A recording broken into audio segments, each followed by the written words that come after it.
This week's episode is brought to you by Blue Harvest Vintage. Are you a collector? Blue Harvest love to help you find that missing piece you need to complete your collection. They have extensive stock of vintage Star Wars vehicles and mint-on-card action figures, as well as new The Force Awakens and Black Series items. Blue Harvest have Funko Pops, Lego, Dinky, Corgi, Matchbox and more. Everything a collector could possibly need. If they don't stock it, then let them know, and their knowledgeable staff will be only too pleased to help. Reach out to Blue Harvest on Twitter at Blue Harvest UK, Facebook, Blue Harvest Vintage Collectibles, a website, blueharvestvintage.co.uk, or email at blueharvesttoys@gmail.com. Welcome to TSW Feature Comms. And I want to get tahu. What was that again? Feature-length audio commentaries for the Star Wars movies Lord Vader. and beyond. Press play. It's a track. We would be honored if you would join us. This is madness. Hello everyone, welcome to TSW Feature Comms, Volume 3 for The Empire Strikes Back. I'm Mark. I'm Rob. And I'm not Paul, but Paul is with us, although you won't hear him this section. From a certain point of view. From a certain point of view. The intro follows the audio commentary this time round, and Paul had to duck out before the end. But by the time we start this thing, you will have his dulcet tones in your ears also. Mark, aren't you just so grateful that I have nothing better to do? Nothing better to do, yeah. And also, when you're given weeks and weeks of notice, you actually pay attention. Get things together. What are the odds? Yeah. So, Empire. This is the one I've been really looking forward to. This. I'm very excited. I love this. I mean, you know, people who don't see me on Twitter talk to Jeremy a lot about the orders know that this has been at the top of my list for some time. Yeah, it's it depends on what I think I said this in the commentary. It depends on what mood I'm in. That this will be at the top, or New Hope will be at the top. But today, it's this movie without a doubt. I thoroughly love this film, and it has a particular personality. This film, I think, it really shows that Lucasfilm had grown off the success of A New Hope. Everything's bigger. Everything's much more ambitious in a lot of ways, isn't it? It's very ambitious. And it's really a luxuriant movie as well. It looks gorgeous. It's definitely had a few quid spent on it. So it's bolder as well. It speaks to the runaway success of Episode 4. That Lucas is just, you know, he feels a bit more buoyed up by how well it's been received. I think, as much as to me seems apparent. Absolutely. Even though I know that from behind the scenes there was a lot of gambling going on George's part. Yeah. So he put a lot of his own money up on this movie. Mm-hmm. He borrowed as little as possible from the banks. Like a real auteur. Yeah, and really, he really did have to fight to keep his independence on this, because there was a point where the money that he did borrow from the banks, they threatened to pull. And, there was a lot of... I mean, if you ever get to watch, I think it's Empire of Dreams, the documentary where they discuss this at length, it's well worth your time. Okay. They discuss exactly how much was at stake, because Lucas had in mind Skywalker Ranch. So of course, he's trying to build that sort of... He knew he wanted to be independent of Hollywood, and he knew that, you know, by the time Jedi comes around, he wouldn't need to go to these banks cap in hand and compromise his vision in any way. Yeah, exactly. As you say, an auteur. But aside from that, he just about ups everything in this movie, even changing the structure. Nicely, isn't it? Yeah. Again, it's a bold thing. He doesn't kind of... As much, he doesn't rely on the sort of traditional cinematic traditions. He takes a little bit more of a risk with some of it. Yeah, like we said, one of the things you'll pick up on in this commentary is we discussed how Lucas chose to pull the traditional third act battle confrontation up to the second reel with the Battle of Hoth, and everything at the end of the movie is very, very personal with the duel between Luke and Vader. So it's a massive gamble to move that spectacle early into the film, because you don't want to put your best material forward. They will judge you on what the last thing they see. Fortunately, he brought his A game to that as well. Yes. So this is a spectacular movie. So this is how this works. Obviously, if you're listening to this, I'd imagine that you've heard volumes 1 and 2 for The Force Awakens and A New Hope. So what's going to happen is we're going to give you a cue. And that cue, I think today will be pause. So we will tell you to pause your podcast, and then you need to get the film ready to watch. So whatever platform you're going to watch this film on, you should be easy. I watched the digital stream. If you want to watch the Blu-ray, you should be fine. Just get to a long time ago in a galaxy far, far away, and then continue playback on your podcast. Then we should be synced up. I think isn't that right? Is that where we chose to start this one from? Yeah, obviously behind the scenes we had a full start first. Yeah. So we did we had a different position, but I believe that a long time ago in a galaxy far, far away is where we ended up with this one. Yeah, I think that's right. So we'll give you the signal. You pause, and then when you start the playback on your feature and you hit a long time ago in a galaxy far, far away, then you continue playback on your podcast. Is there anything else you want to mention, Rob, before we hand over to the past versions of ourselves? No, I think that covers it. Excellent. Nothing springs to mind. Okay, if you're a VIP, you're hearing this the day after we recorded. If you're not a VIP, you've had to wait, I don't know how long, a couple of weeks possibly. But you will get priority release of this podcast if you sign up to become a VIP at talkstarwars.co.uk/support, alongside other priority benefits such as the TSW Roundtable, and some other interesting bits and pieces that take place over there. Okay, let's get ready to fire this film up then. So whatever platform you choose, get yourself set and press pause now. A long time ago in a galaxy far, far away. Right. Star Wars logo. We should be synced up. So for those... The audience thought John Williams was in the room. Yeah, totally. For those of you not in the loop, this is our second pass at this because I made a boo-boo. No, technology made a boo-boo on your behalf. It did, yeah. It stepped in. Episode V. This would have been the first one with the cinematic episode, right? Yeah. What is it with artistic license and Roman numerals? I'm not sure. Is it a pretense thing, maybe? I don't know, but I mean, you put like 4 and 6, it just don't work. But, V and V2, and V and it does have a handle on it. So. You know what I'd like to see? In this first paragraph, you've probably never heard this before. No. Absolutely not. Imperial troops have driven the rebel forces from their hidden base and pursued them across the galaxy. I'd like to see that. Where was it hidden? Yeah, I reckon it could be Yavin 4 then, I guess. You think no, because it wasn't hidden because they were going to Yavin 4 to blow it up. Yeah, true. Here's a thing, right? Well, first of all, Mark, I think that's probably in the comics if it's not already there. It should be. And I've noticed that in this crawl, there's no capitalized character names or locations. It's weird, isn't it? It is weird, yeah. Considering they used the uppercase for Death Star in the first crawl, didn't they? Yeah. Well, I mean, I guess maybe if they'd mentioned him in the thing, they'd have been like, he'd got to go and see Lando. I just thought of something I've got to research. Okay. I want a copy of all of these films, all of them, even the prequels. That is just sound and music, and just video and music. That's all I want to see. Yeah. Well, Paul, you were saying in our first pass that this was phenomenal, and this is one of those times where where Williams is playing with just. It's almost like people are just tuning instruments in a real cool manner, and it's just like this almost white noise of strings and horns and stuff, and it really works, man. As that probe's coming down, it's just fantastic. Yeah. We should do an episode where we just talk about the scores and the stuff we like and dislike out of each film. I don't know where that idea came from. Maybe as a one-off. Are they doing something interesting with time in this opening shot? Because we've just seen the impact, and we see a probe droid coming out of the crater. Yeah, I think they are. Yeah, I think they're basically. This is what we're seeing now. What Luke's about to see. Yeah.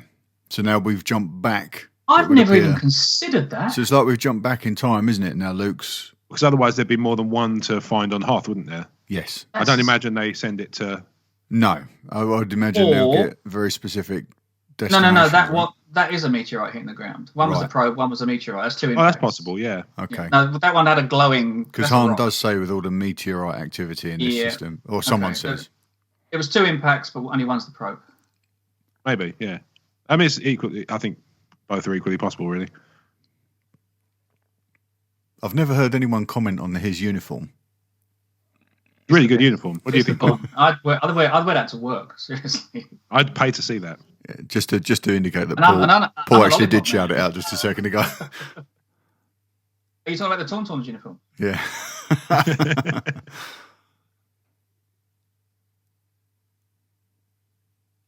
a bit more assured in this, isn't he?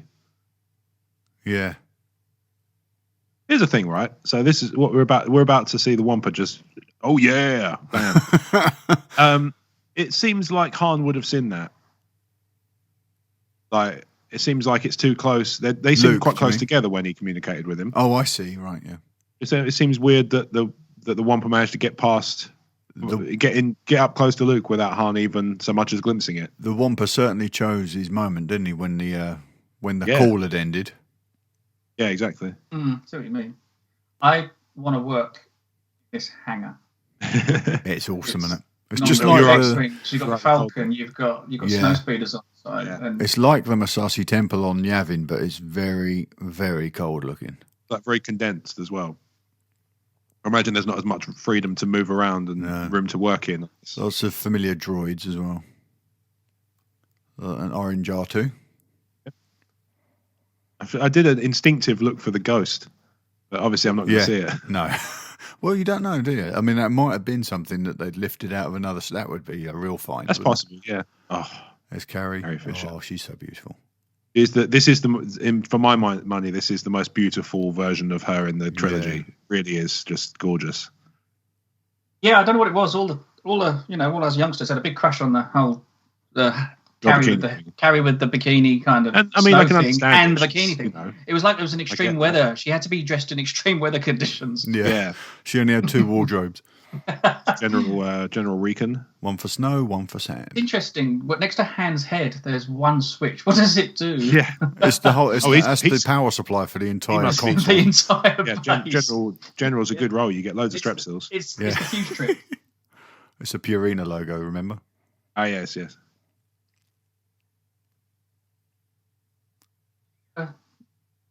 Was stunning. Yeah.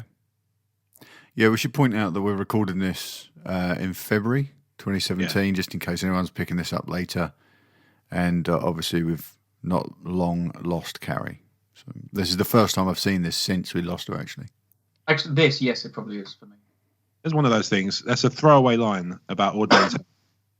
But what was amazing about that was how much expanded universe legend stuff was built around Ord Mantell. Yeah. No, because it's just amazing. You can have one throwaway thing, and it's just a spacey sounding planet, and they can just build this entire universe around it. It's just incredible. Yeah, in any other franchise, it just expands the universe narratively for us and lets us know that things go on outside the frame when we're not watching. Yeah, but with Star Wars, they managed to spin miles and miles of material out of it. Mm-hmm. Yeah, it's one of those things I feel like Episode 7 missed out on a bit. It didn't really reference anything that we hadn't already seen. Now, whereas other films, you tend to hear about planets that don't turn up. Yeah. Whereas everything in Episode 7 was all kind of a bit tidy. Nothing short. Never ceases to amaze me, C-3PO, how intricate that costume is. Yeah. It's all the wires in the center and how they move with his body and stuff. And noisy. They had to do a lot of dialogue replacement in these scenes because I can imagine, yeah. He's just clanking and creaking and snapping all over these sets. How would that work? Maybe it's like, on your iPhone you got a little sensor that if you cover it, the screen goes off. Maybe with his mouth, if you cover it, all of his speakers shut down. It's a torch, I think. Of his head. Is it a torch? Oh, okay. Hopefully.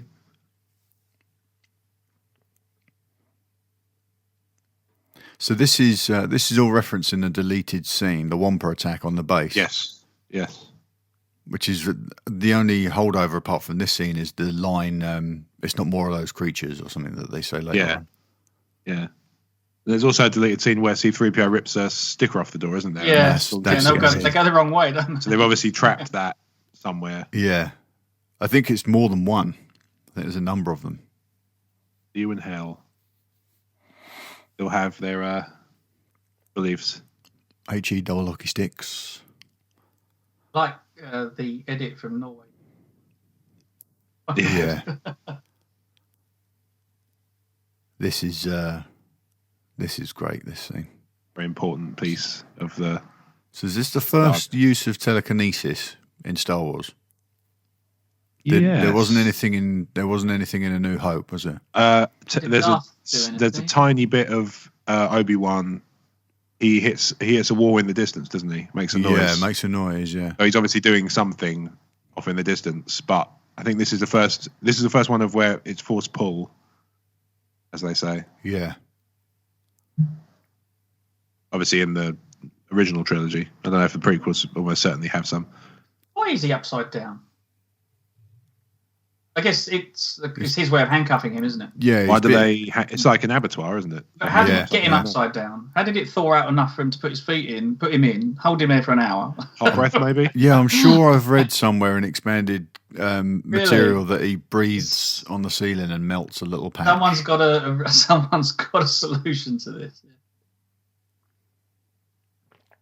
So this is one of those things where I think the special edition actually added a ton of stuff to have that Wampa more fleshed out. This is the only one of the three films where that's true, I think. The additions actually augment rather than distract. Not necessarily detract, but they certainly distract. Yeah, I know what you mean. I'd have to look at Jedi again to be sure, but I think you're probably right. This is probably the one that's the least kind of blatant. Yeah. Or subtlety to it. There's stuff in Jedi, the Banthas. This shot, this is really interesting. Kirsch had a story about this shot. This was marking a doorway. You just took the words out of my mouth. Yeah, the film crew were in the doorway of a hotel, weren't they? Toasty warm. And Mark's in the snow. 9 feet fell, didn't it, or something? 9 feet of snow fell overnight or something. Yeah, Robert Watts was saying that they had to put these big sticks in the ground so they could mark the snowcats that they were using. They could mark a track to follow. Otherwise, it was complete whiteout. They'd gotten lost.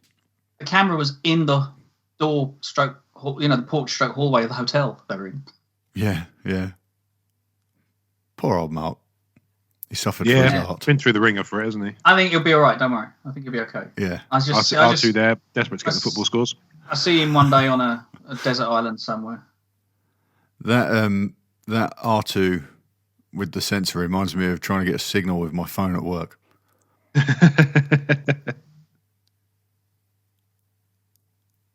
When did Mark have time to? When did Luke have time to clean his face? What, from all the blood? Yeah. That's it. Just given up. Nope. Thank you.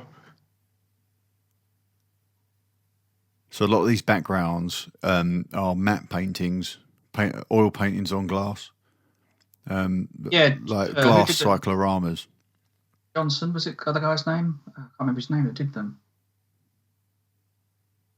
I can't remember. On there, trying to get the football scores. He's doing a bit of ham radio there. He's trying to contact R2. Yeah. Perhaps he's trying to do an airdrop of a document. Maybe. I look like that when I'm trying to do it. This is a great scene as well. Hope nobody turns that X-Wing on accidentally. Will it blow her away or suck her through the engine? I think it'll suck her in, mate. Especially that hairdo. I think you should have a second or two to react to it.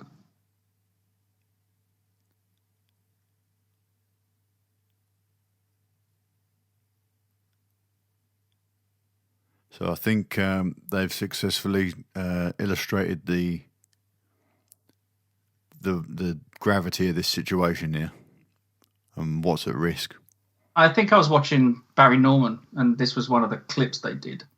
And I remember being almost scared. I was like, man, what's that? You're telling me that, the door was closing and Chewie's making the noise, and it was a really, really sad moment. Yeah. I have to stress over and over again, I was a kid when I first saw this. Yeah. Yeah, I'd have been 8 when this one came out. That means I was about 23.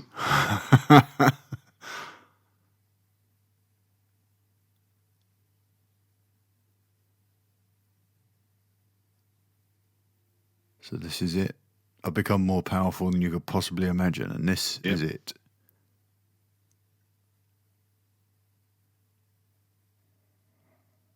Get so much money for doing so little you wouldn't believe. I didn't quite land the Jack Nicholson deal, but I didn't do bad. Well, he signed up to toys, didn't he? Mr. Guinness. Nicholson did. I don't know if Guinness... I'm sure... I don't know what he got. Guinness got a huge amount of money for what he did. I remember that much. He got nominal salary, but 1% of future whatever. Wow. Yeah, he was rather shrewd because he thought the film was silly. He's like, okay, he took a nominal salary, but he's like, I think they cut a deal basically. I'll have 1% if you make any money, and he made 700 trillion. So. Not intended as a factual statement. £56 million to date.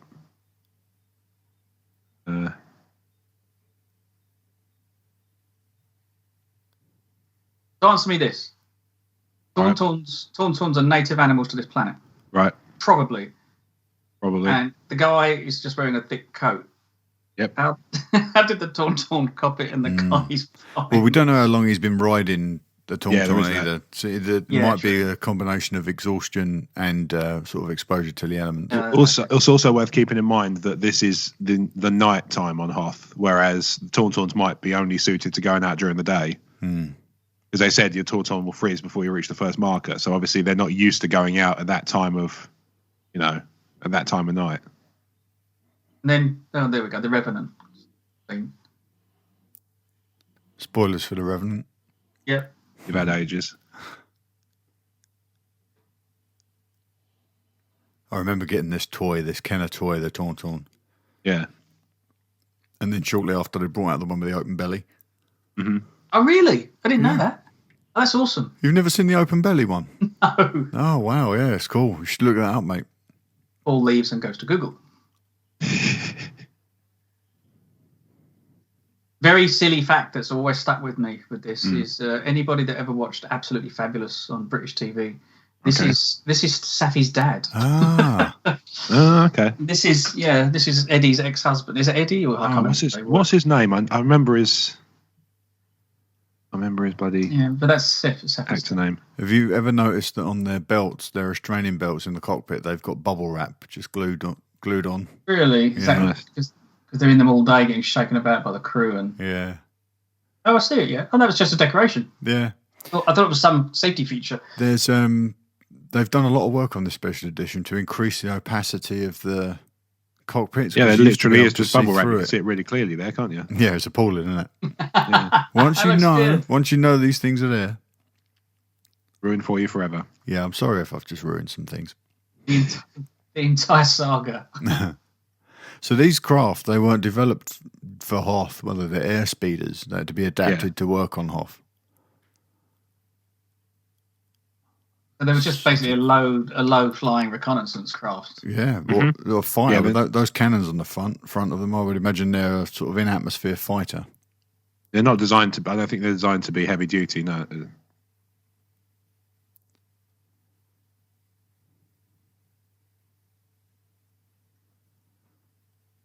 So it's unclear still whether this scene was built in to explain Mark's scarring. Facial injuries, yeah. Because early reports are that it was, but it depends on who you listen to. I think Carrier once said that it wasn't. It was always designed to be a part of the story.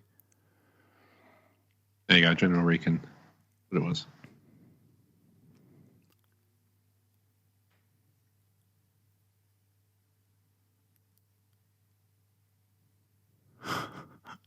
It's that sort of sass, isn't it? Yeah.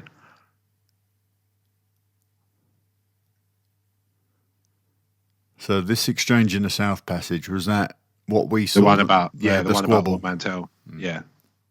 So he knows that she's the only one who knows what actually was said there. And so he's kind of exaggerating it for showing off. Building his part up. And this is the most stressful kiss in all of cinema history. Quite disturbing. She could have kissed Chewie. That would have been really weird. Yeah, that would have tied in nicely to what he was saying earlier as well. Yeah, Just yeah. as soon kiss a Wookiee. She didn't know. I mean, this is it. Just it. She didn't know. Tell you what, Chewie because is a Lucas heavy- knew. Chewie's a heavy smoker. In that belt. Oh, it's- Well, 20s and 10s everything. It must be about 200 of that. 20s and 10s. Yeah. Look, if he comes back... someone's in the way.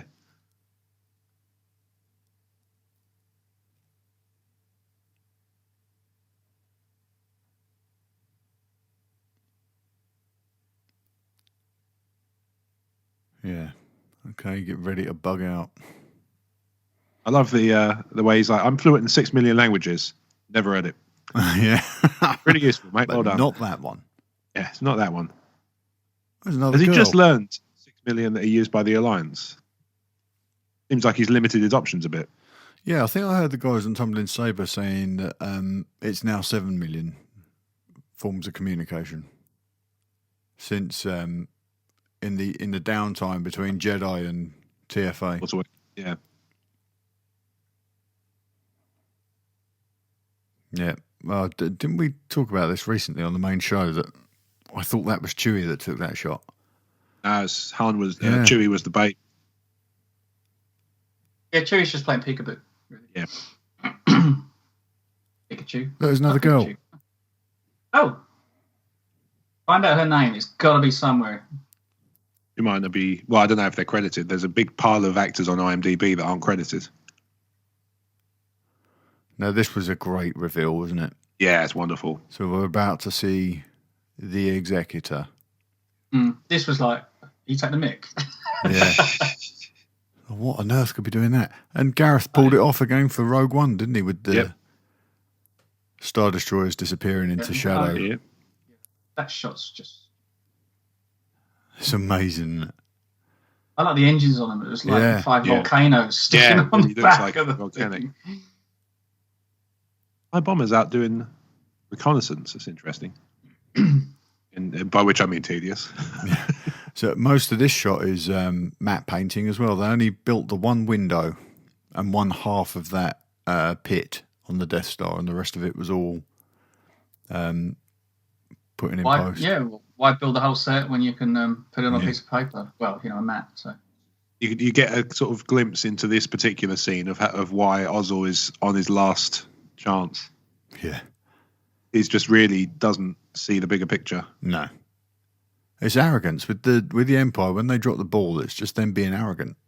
Yeah. And Vader's guilty of it too in those final moments of Rogue One. They all are at some point, yeah.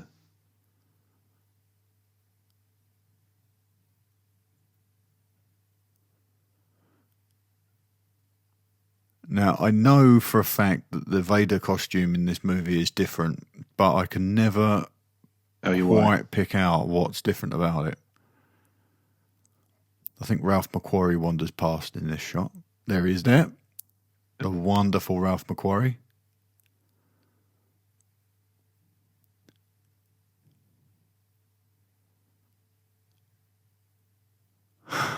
Really is a piece of junk. Yeah. I wonder what one of these ships would look like if it was in pristine condition.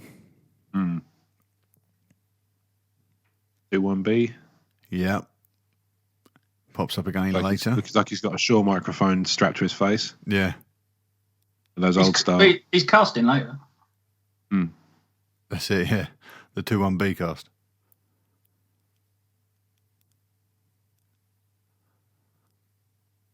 I do love that shot of this lazy guy leaning against Yeah. the sort of side of his ship. It's interesting. Real casual. When he addresses style. that maintenance droid, he's looking at its face as if it's looking at him, but it's got its head turned away from him. And then when he starts talking to Luke, it kind of looks at him. I wonder what's going across its mind. I'll leave the gas on. Yeah. How did I get to work on this piece of rubbish?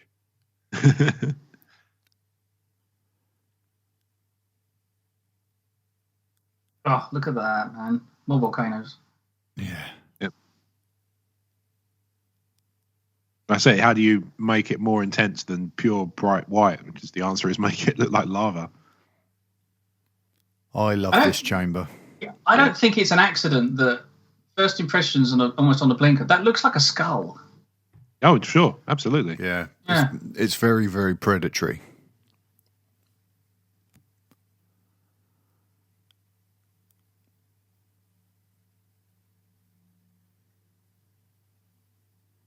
That's Julian Glover as well. We will see this chap when he pops up in the Indiana Jones series in Last Crusade.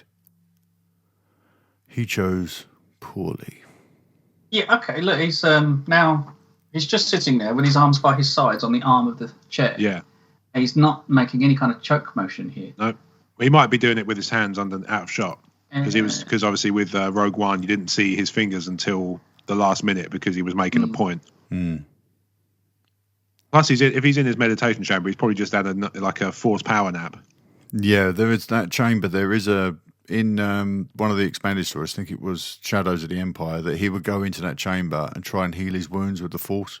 Yeah, and he would like meditate on Obi-Wan and everything that happened on Mustafar, and he would start to heal, but he would have to summon all of his rage. Yeah. And then the minute he started to see results, he would feel joy, and they would all go. All the results he just got would evaporate, and he'd go back to being wounded. So if he's been meditating in there, he's probably absolutely alive with the dark side at that point. Yeah. Weird cameo in this scene. John Ratzenberger from Cheers. Yes, not his voice though. Was it not? No, his voice was ADR'd out. Cliff. They kept it for all the Pixar films that were coming. Yeah, exactly. Didn't want to use up his entire repertoire. Most of these guys are actual servicemen, aren't they? They really? And there's a white 3PO in there? Yeah.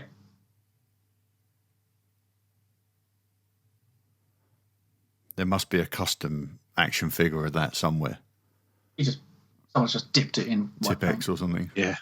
Tipex? Yeah. Just Tipex your regular 3PO.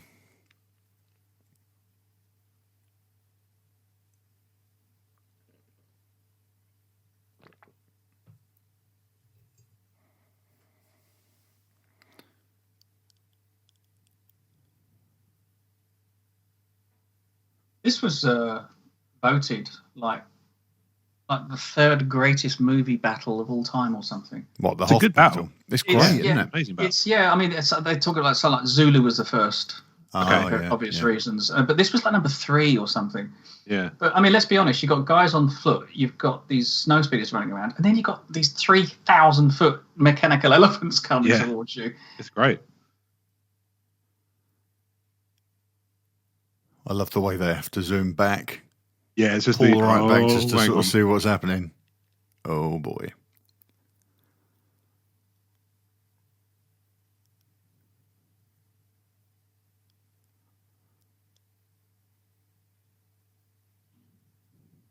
Yeah, it's a great thing. I love the way they structured this movie as well with we're bringing, it's the third act battle, it's the climactic battle. They're bringing it right up to the front of the movie. That was interesting, wasn't it? Yeah, and to drop this final, what would traditionally be in the final third of the film, into the second reel, and then it leaves you all that space at the back for the really personal stuff between Luke and Vader. The kidnapping situation that goes on, Yeah.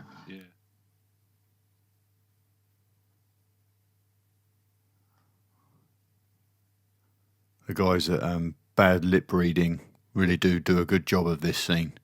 Yeah.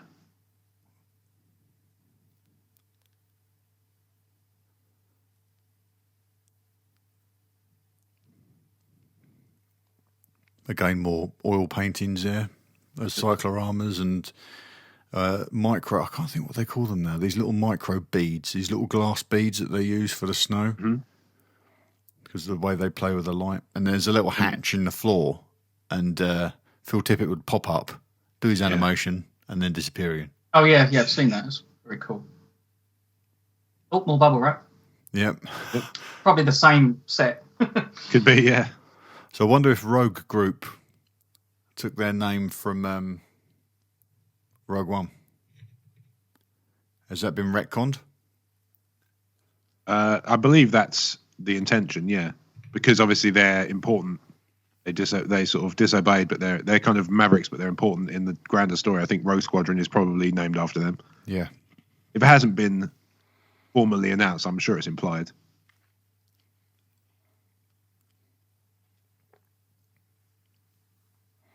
I'd be interested to know if they've ever had a Rogue One in the saga since then, because I've only ever heard Rogue Leader, Rogue 2, Rogue 3, Rogue 4. Yeah, that's what it tends to be, isn't it? That interesting. Their squadron leaders are always leaders, not one. Yeah, in which case Rogue One might be, like how basketball teams retire numbers. Yeah, retire a jersey. Yeah, so they might do the same thing with Rogue One specifically. I feel like Dak was shot from behind. That's like an inside job or something. I feel like it makes me almost like a 9/11 truthy. I gotta tip my hat to Luke because he actually turns around to look at the damage and what's happened there, and he still flies through the attack links. Yeah. This is great, isn't it? So this is George's parallels with Vietnam about how a relatively simple society can go up against a war machine like the American Army in Vietnam and win. Yeah, it's just about kind of knowing the terrain, I guess, as well, isn't it? Knowing the terrain and it's knowing what's going to. It's the arrogance of the war machine. These things literally walking in, these giant mechanized beasts walking in to do the destruction, and then the people that are really driven. Walking? Not to trip them up. How do you stop anything walking? Yeah. Wedge's first instinct was to go and crouch down in front of one and just wait. Get someone to distract it and push it from behind. Just shove it from the front with somebody kneeling down behind. Did they consider snowballs? It would have been much more fun, less of a... Just like a plasma cannon that just that's been retrofitted to fire snowballs at those spud guns. A second. Yeah. I love this gun. Yeah. Yeah, these are all you said about these extras. They're all Norwegian Army, weren't they? I think so. Yeah. Oh, I've just seen. I don't know where you are. Sorry, I've just seen the little scout walker. I think I might have seen it go. It might have been. It's in the back of the shot, isn't it? Yeah, I'm watching all the. I'm just watching shield generators get broke. Yeah. Oh, there you go. Oh, there he is. There's a chicken walker. So we call it chicken walker. Yeah, it's kind of an informal name. It's an ATST officially, but sort of unofficial name is Chicken Walker. Scout terrain, is that right? Yeah, right. Scout transport. We're not geeky about this. There is probably few more effective Imperial leaders than General Veers. Because despite all this destruction raining in front of him, he manages to not only survive but also destroy the shield generator successfully. Yeah, he actually gets his stuff done, doesn't he? Yeah, he does. He's very efficient. I like him. A lot of time for General Veers. I like his armor.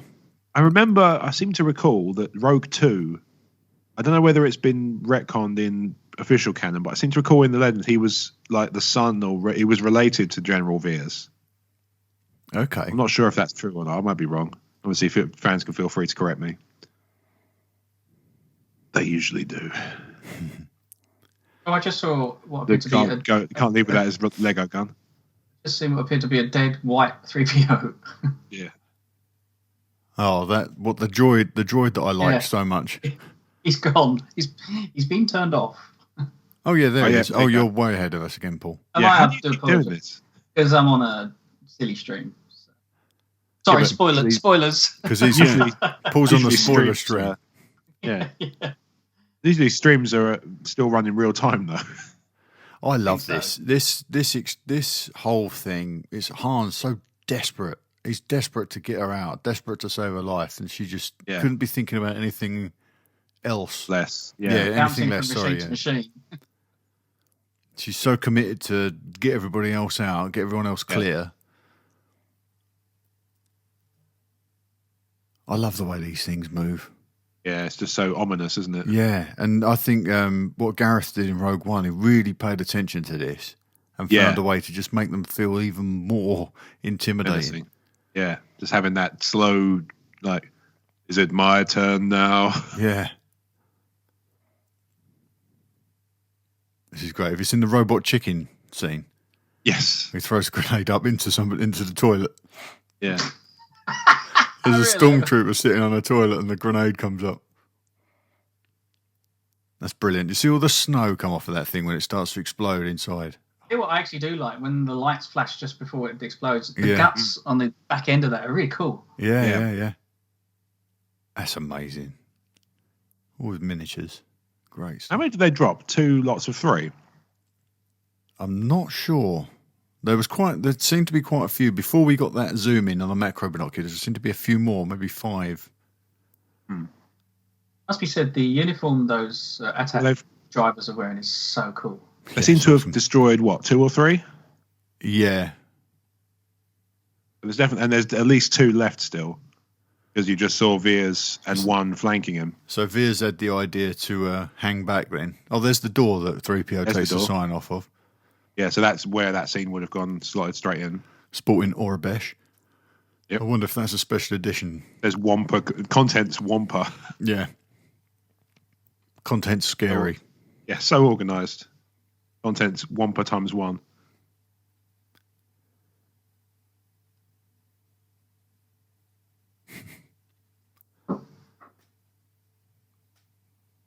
See, these troops are cool as well, aren't they?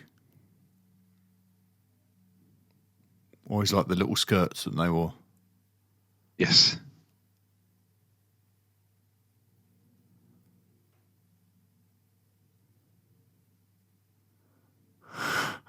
The comedic timing, and Anthony Daniels is brilliant. He is great.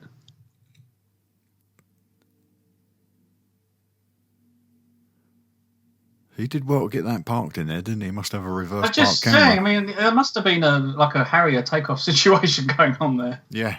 Because it looks like the only way it can go is up. Oh, I guess he could have come towards us. This is great as well. This is awesome. He's banging, kicking, screaming, cursing. Would it help if I got out and pushed? Sorry, spoiler. It's really not a good time for Han to have this ship up on blocks, is it? Yeah, this is a really good take on the horror films where they're trying to get the key in the door and stuff like that. Yeah, it's very clever. Good call, yeah.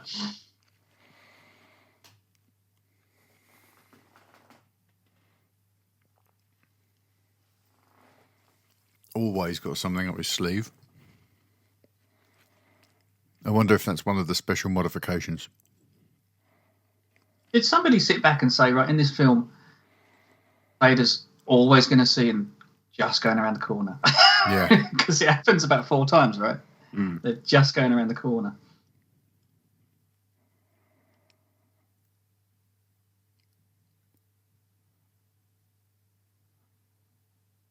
Yeah, I mean, it was getting to this point now where, you can feel the battle ending, which is obviously nice from a peace point of view, but from the same time, when you're a kid and you're looking for an action movie, you're like, oh, where are they going now? What's going on? No, this is boring. I don't remember ever thinking of it like that, but obviously it's very difficult to remember the first time I saw it because of being so young, but in subsequent years, I always knew now we're on to, bigger and better things are coming. Now that we've got that, you've got... From a story perspective, yeah, but it was very, very clever for them to punch you with that hard action. Really bold, yeah, really bold. And then all of a sudden, they do just drop you into this silence for a few minutes. Yeah. Right, now we're going to very calmly line you up for the next bit.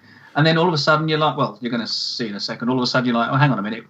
Guess where Han and Leia are going? Yeah, they're still in the jaws of the beast. They haven't quite gotten away yet. Luke's off for his little tropical holiday. Luke's got his arm out the window. Yeah. Yeah, they couldn't be in a more precarious situation than this, right?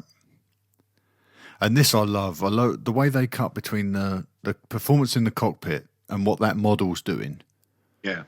Is absolutely brilliant. Like Han throwing levers and pulling switches and then you cut to the ship and it's just hurtling around and all of this stuff. Like, I just love that. I know there's no down in space, but that just works for me.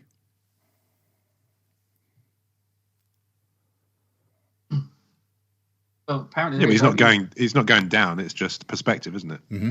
Just E. But Obi-Wan does use the north, south, east, and west in space. So that massive holographic library, doesn't he? Yes. Yes. East of the Rishi, west of the Rishi Maze, or something like that. Yeah. There's no west in space. That's what Jocasta Nu said. Just look. Yeah, just if you look here, it's over here. It's over here. Yeah.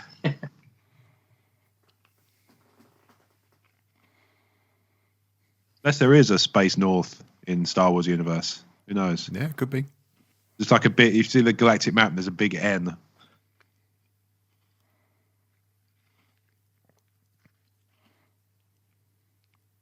This all looks very, very familiar. Having not seen The Force Awakens too long ago, Yeah. we've just seen our new heroes in this exact spot. That's a lot. That's compartment's a lot deeper in Empire than it was in Force Awakens. Well, they're in the next one over, aren't they? The next. Oh, are they? I think so. Yeah. Oh, okay. He's just in a mechanical hatch. They're actually in a. They're in a. They drop down basement into cupboard like a kind of. pit, They're actually in a container. Yeah. No, there's they're in a crawl. storage. They're in a crawl space. Same because they're fixing the what's it called? She's rigging the Oh yeah, they are. filters to. It's only in Star Wars they really talk about the storage, isn't it? Oh yeah, The storage is in the corridors. In the corridors Yeah, under yeah. the shiny black flooring. So spot the trainer. There's a tennis shoe, potatoes, all sorts of stuff in this asteroid field. And of course, there's a magnificent score. This is one of the best bits, I think. Really amazing to just see, like, look out, sir, potato. Giant space potato. Who throws a shoe? I mean, Honestly. really. You have a well there now.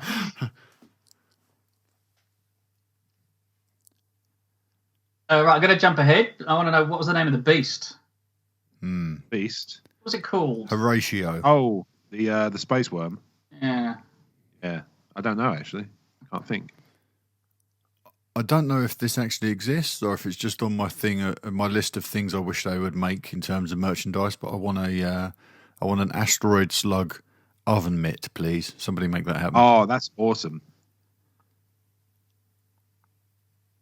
Nothing I want more than to get my pizza out of the oven with a space slug. Oh, what about a couple of Wampa arms? Yeah, there you go. Now we've got the ongoing debate of why did it crash where it crashed. What, the Falcon? What did the... No. Luke's Sorry. X-Wing. Oh, You're ahead again. Are you that far ahead? Am I? Oh, Yes. sorry. We're just in the cave still. The Falcon's just flying into the cave. There we go. Oh, there he is. Right, now we're at Dagobah. Actually, when he goes through the atmosphere, it looks quite pleasant for a moment.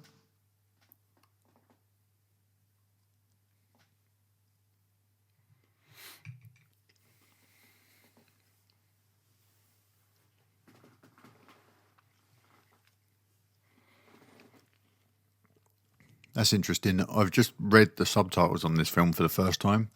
Yeah. And he says massive life form readings. I always thought he said a mass of. That's I what did. I thought, yeah. Oh, man. A mass I'll of never life form readings. And look on the bridge of his visor. That's no elastoplast.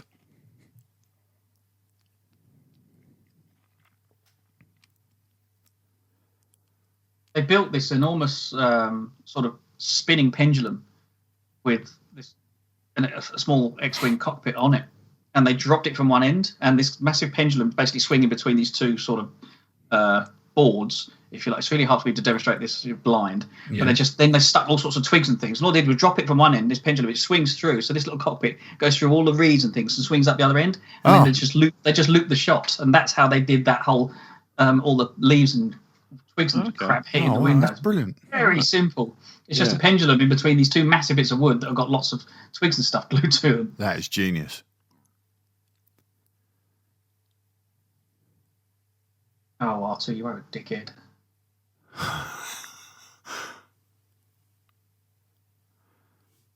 All right. He's just fallen in now, Paul, if that gives you any... I like the idea that obviously R2's got the sort of, the bleep translation stuff. I really like the idea that as he fell, it was just, oh my God! Oh my God. Oh my God, no way! Oh, I'm going to catch something from this water. Oh, Lordy. No.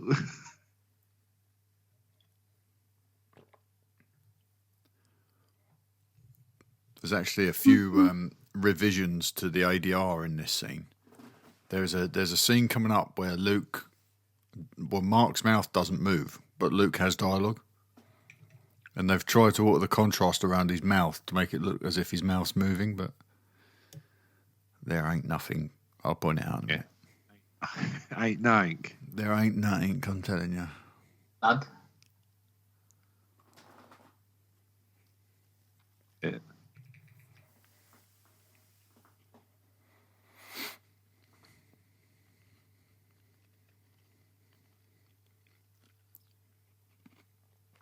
That set's incredible.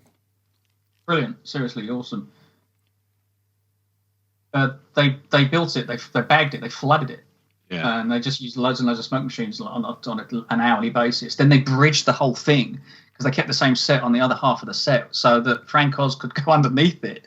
Yeah. To give that height impression. It was phenomenal. And I think it lasted several weeks to months sort of thing. No, he was on his own. He said famously, he said, I was the only thing on the call sheet listed with a lot of props. Yeah. It's around here, I think. Obviously, I haven't got the sound playing, but it's around here where he says something, but his mouth doesn't move.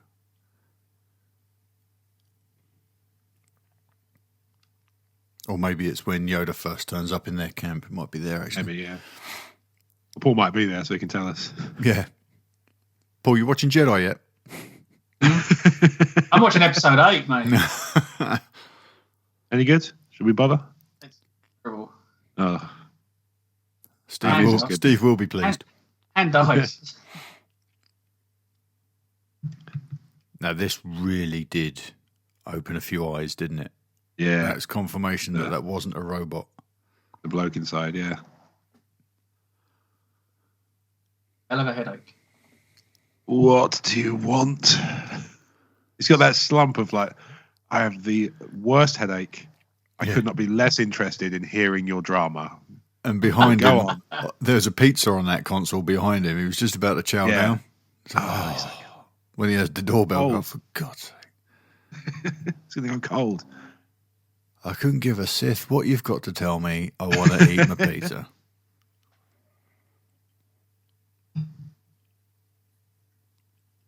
Just see Chewie just like smoke him if you got him.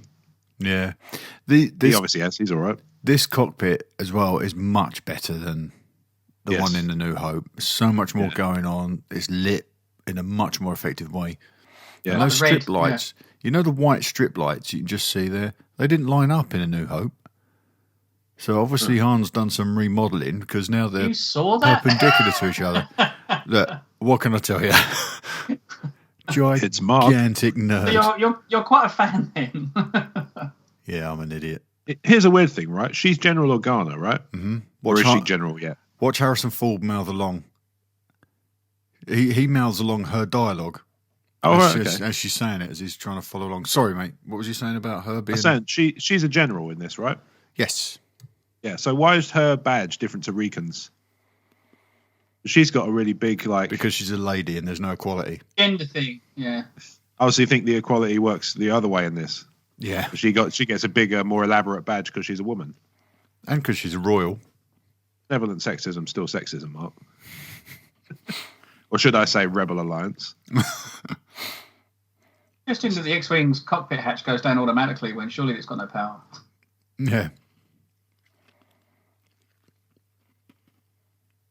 Mark, just about to pitch a 10.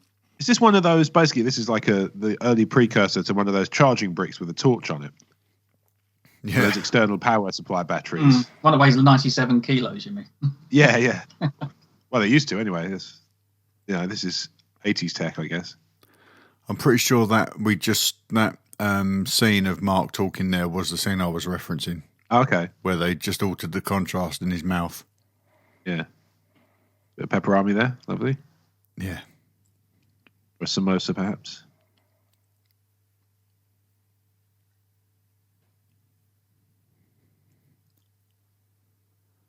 What a great reveal. Where we get to find Yoda loves to groove and boogie.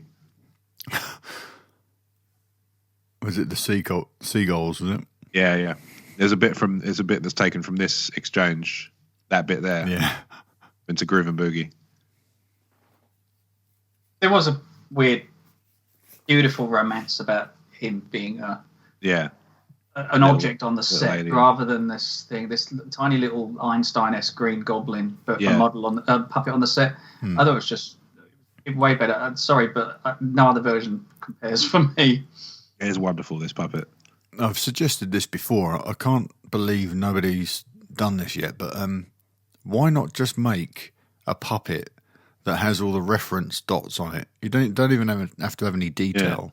Yeah. It could just be like a plain puppet with just a reference material.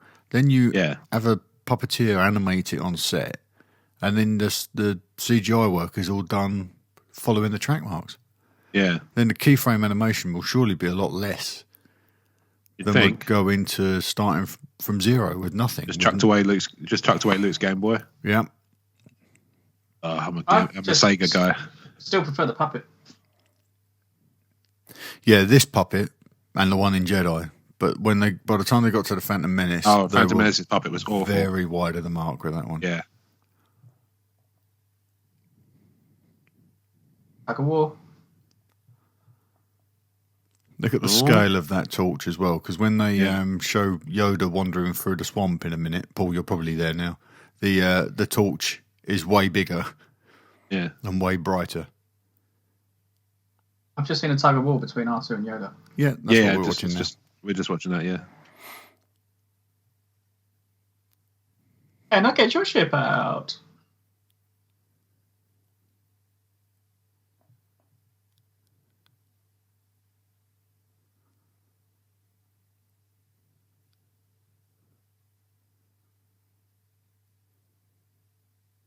It's great. I love Stuart Freeborn, who's the gentleman that designed Yoda. He put all those lines in to look like Einstein. Well, he's got like eyebrow movements and stuff. Yeah, he really wanted. There's the scale issue with the torch, where you got somebody in a suit. Significant, yeah. But yeah, he wanted the wisdom in Yoda to register immediately, so he made his eyes look like Einstein with all the lines, all the crow's feet, and he made his nose look like his own nose. So that's Stuart Freeborn's nose that you're seeing. 3PO trying to put some tunes on. Yeah. Do you not have any easy listening stuff? I feel like it would help. It's like,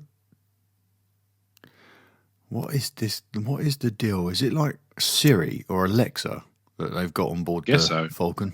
I've never understood how it works because he doesn't seem to be interfacing with it at all. No. He just seems to be reading. Maybe he's just reading blinking lights in a certain pattern or something. Well, it's making lots of little chirps as well in there. Lots of little noises. So it could be that. Yeah. I want to know exactly what is that she's throwing away the VR headset. She's just putting the VR away. Oh, she's just putting it away. She's just killed some time. Yeah. They've just been playing Oculus. Other VR headsets are available, and she's just putting the stuff away. But I don't know. This cabinet must be. They don't use it very often or something. This when Ben and Ash were talking about this scene on their on Skyhoppers, also available on our network, Star Wars Commonwealth. They were saying that this took 40 days. This trip to Bespin. Wow. Yeah, you mentioned that before. So all of this stuff could at just light be them. Speed. No, because the hyperdrive's down, isn't it? Oh, cool. Yeah. So they haven't been able to make any significant progress. Oh, yeah, they can't go. What is the speed limit between planets and stuff? However fast the engines go. Yeah, I'm interested in when you're in 3D space. I don't think speed limits become as much of an issue. Otherwise, Coruscant isn't speed limited because it's done by overzealous government. It's just there's so much traffic, congestion. Yeah, and the hyperspace lanes. Well. The hyperspace lanes are kind of managed in a way because they have beacons and things in there, so you can't just jump in a lane that's already being used by someone else. Yeah. Some of this stuff is covered in Tarkin. I think I stumbled across that in Tarkin. That guy that disappears because his ship's just crashed. That's great, isn't it? That is great. That's very good. You know what I mean. Continuity. That's the one. I can't say that. You're welcome, mate.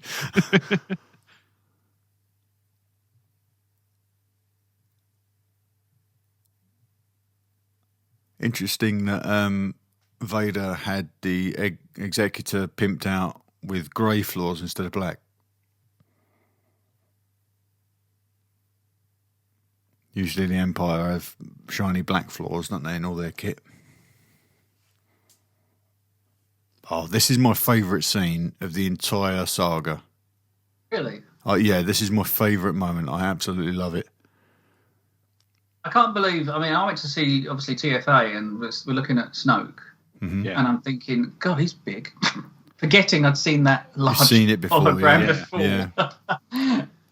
It's awesome. Isn't it? Actually, the Emperor's probably about 30 foot taller than Snoke. Must be. That equation. He's got a very big head. In some of the expanded materials, on the other end of this call with Palpatine was Shizor from Black Sun. Now, I wonder if they might retcon some of that and replace him with Snoke. Because at this point, we still don't know who Snoke is. So he could be lurking around in the background there. Dr. Aphra could be lurking around in the background there. You know, we're getting all these new characters introduced that are around, they're active at this time. Who knows who's just off camera there? Could be all of his advisors that we see at the end of Jedi. But he's calling Anakin out here, isn't he? Like, you know about this kid, and we know what the Sith do. You're going to move against me. I'm going to move against you. So they agreed to proceed, both lying to each other. I just love it. I just absolutely love that. Oh, I've never seen that before. What's that, mate? The tippy toe moment from R2. Yeah. Then they go in the hut, and he's actually on the window on the left-hand side. Yeah. I've never seen his that little before. face. Look. Not like he's going to get cold. Get over it. It might get rusty. Well, he's been wet already today.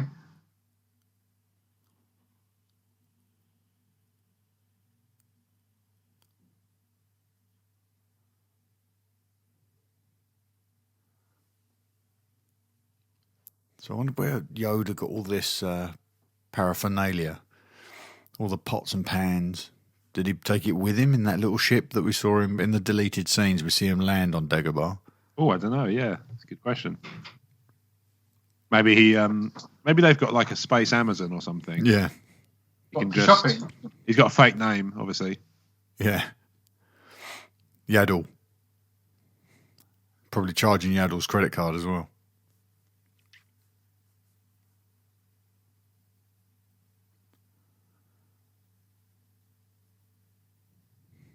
That's great. The veil drops.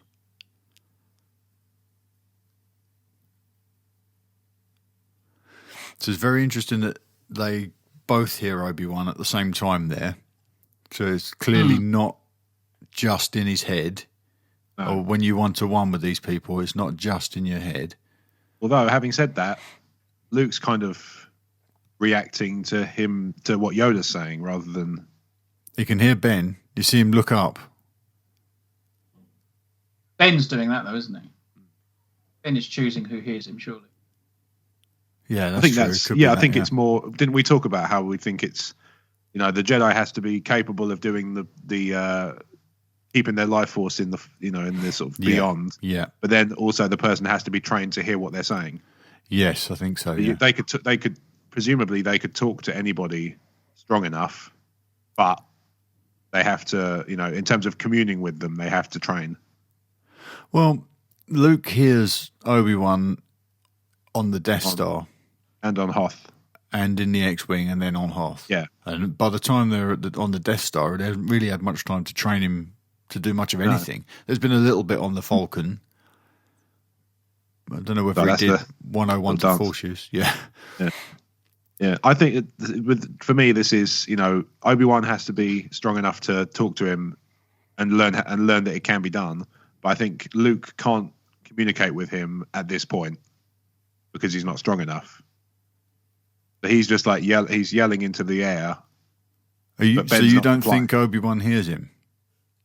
No, I think Obi-Wan probably knows, but Luke can't commune with him. It's complicated. I know what I mean, but okay. I think Jedi is the first time Luke's strong enough in the Force that he can actually interact with Ben. Well, he does at the end of this film. By the time he leaves Dagobah, there's an exchange, and yes, he does directly converse with Obi-Wan. Don't give in to hate. I'll be checking that. Yeah, I'll be checking that out. These things are great as well, aren't they? The Minox. Yeah. He's a little model in it. There's a little model in that cockpit to show Leia. Oh, was there? Yeah, there was. Yeah. Oh, brilliant! I'll have to check that out next time.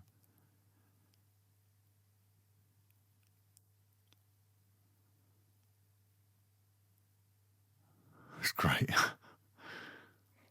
All the beasts in Star Wars are so creepy and disturbing. Yeah, they're really well kind of suited to whatever position they're occupying. Yeah. You're suggesting evolution comes into it? I meant more design, creature design. They've got elements of, whatever they're doing, they've got some element that makes them fitting for the scene in which they occupy. And here they've evolved to exist on a planet made solely of plastic sheets on the floor. I just saw Chewie's foot just compress one. There was a lot of painting going on that weekend. Yeah. Space Slug was decorating. It's either that or Dexter's coming. Yeah. Pretty simple. The Space Slug has pica, so it just eats anything.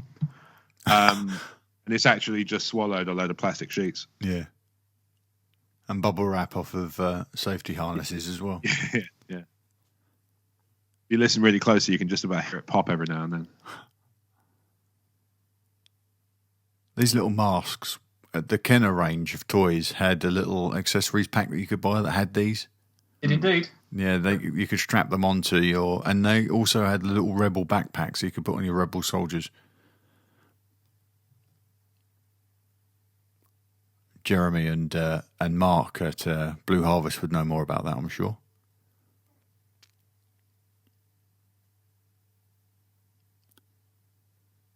These are the exact masks that Ray and Finn use for the gas in Force Awakens. So they're Falcon stock, in other words. They're Falcon stock, yeah. Which I don't believe to be replenished all that frequently.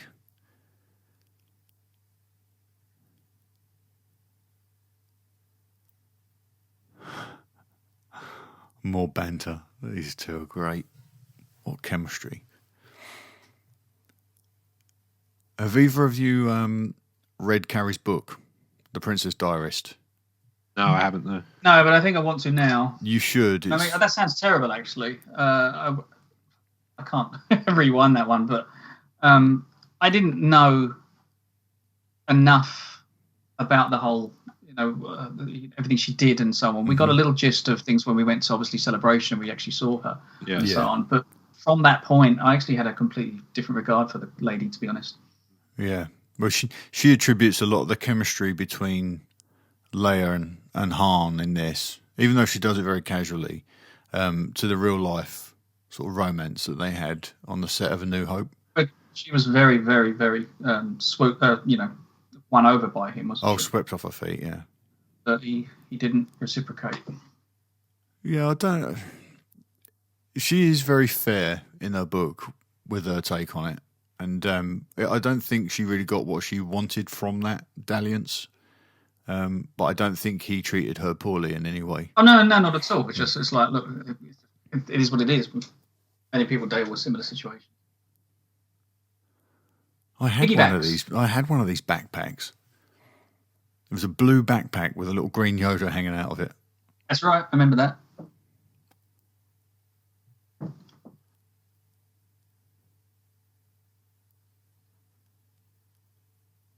I love the impatience that Luke's got about getting there. There's a certain innocence about Yoda sitting like that at a distance. It looks both cute and sad at the same time. Yeah.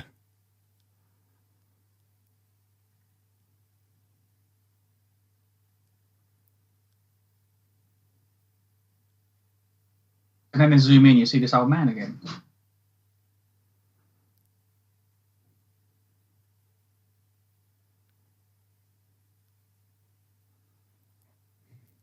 I wonder if that was a different type of puppet, I think, on that stage. It's interesting because it didn't. You might have something there. Well, now we're back to Frank Oz, but that one that he put down in the bag looked like it might have been a rod puppet rather than have Frank anywhere near. It wasn't quite animated. You mean Frank wasn't in the backpack too?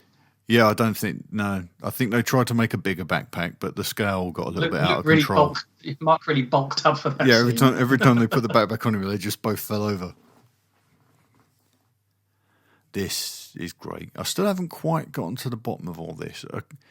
I get this thing. what's in there, what you take in with you is what's in there. And he's going in with hate and fear. Yep.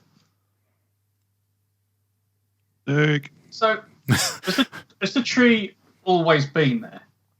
And it just happened Yoda landed on a planet with this situation going on. Okay. Yes. Now, I'm still unclear as to whether or not there's a structure beneath the tree, or if it's just a cave. Clean looking. But if I did a piece about this on Talk Star Wars. If you look at the door frames, it's exactly the same geometry as the door frames in Bespin, in Cloud City. So if you do a side by side of screenshots, I think Luke's slowly entering a vision.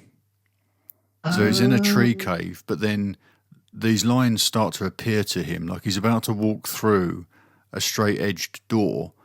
Yeah. But I think he's only seeing that because he's like Ray. There's the door there. I think he's stepping into an element of a vision, and that's the same. That's the same geometry as we see later in a scene that mirrors this. Luke's standing in the doorway, and Vader comes out of nowhere at him. And it's a very crude sort of stone representation of what we see later on in all this shiny tech.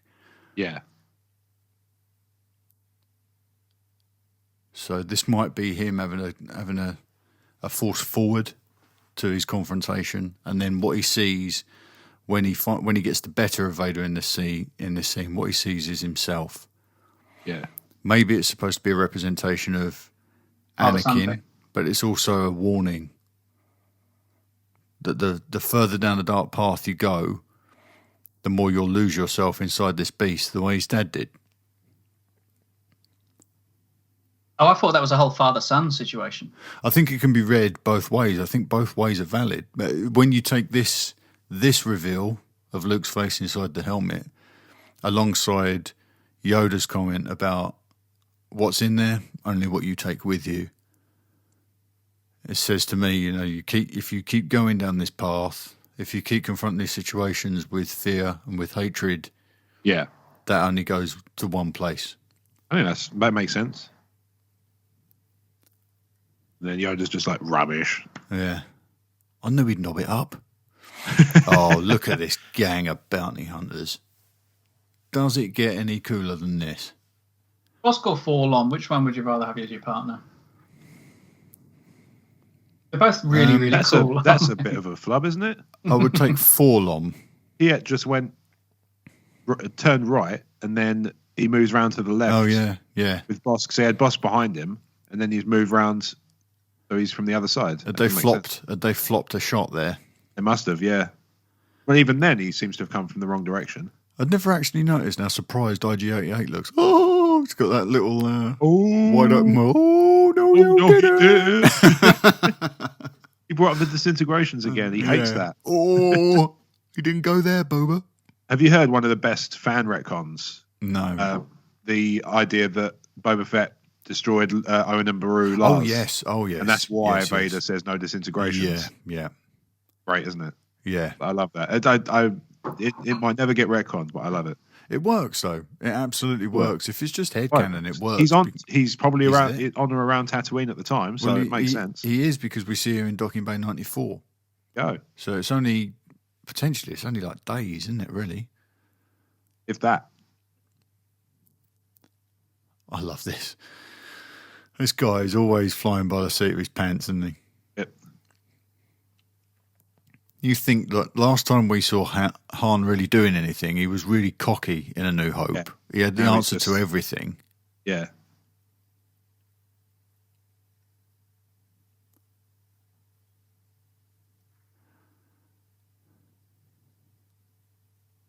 Again, Imperial arrogance. There's no way they'd attack us. I mean, I can understand that one more because it's a tiny ship against an Imperial Star Destroyer. Yeah, what Han's just done is the equivalent of swimming towards a great white shark to punch it in the face, isn't it? Yeah. That is not what they expect. Well, exactly.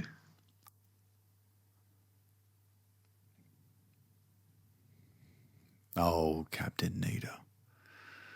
You silly, silly fool.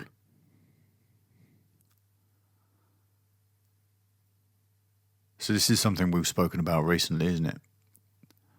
with the concentration, all the effort that goes into force use, and it not being something you can just snap your fingers and have something happen. Yeah.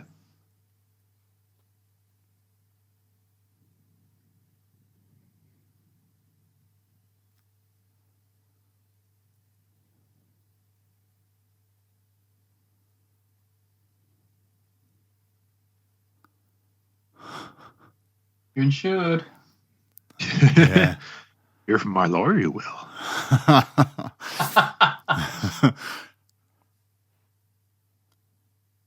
I reckon he's already done his hip in, and he's trying to get Luke to pay for it. It's all a scam. Yep.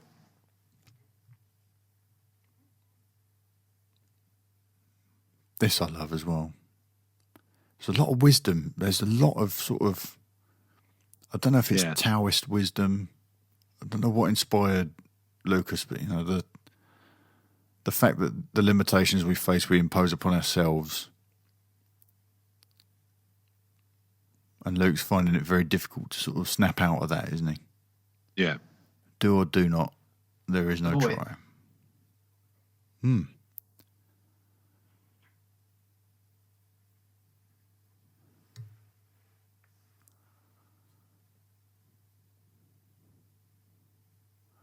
this actually surprises Yoda as well, doesn't it?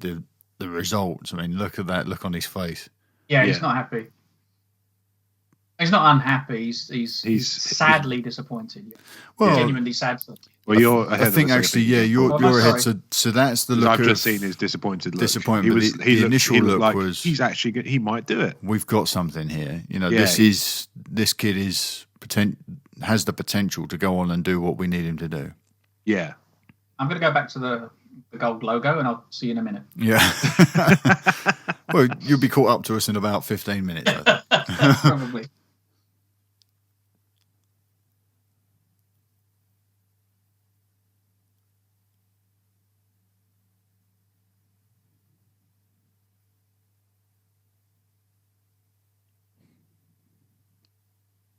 Too few of these little speeches in Empire.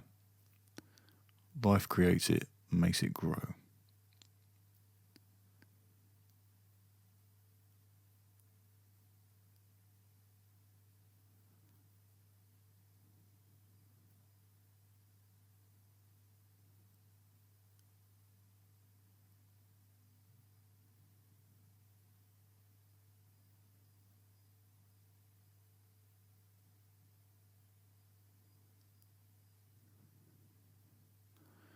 Luke makes a choice here.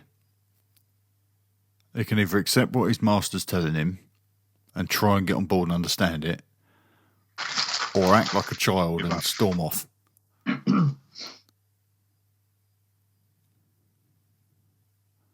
It's that thing about faith, isn't it? Faith doesn't need evidence. But Luke needs evidence. He needs to see Yoda do this in order to get on board.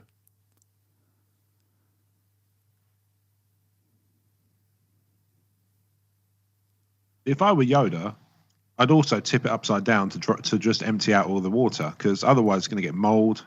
It's going to go damp. All the upholstery is going to be horrible. He'd have done that if Luke had been a little bit more open-minded, but now he's going to make Luke mop it out. You know, it's like a Mr. Miyagi, wax on, wax off. This is how you learn. You can here's a box of Kleenex, you go and dry that thing out. That's about this music builds up to a massive crescendo, then a really subtle fade out. This is a beautiful piece of score, this.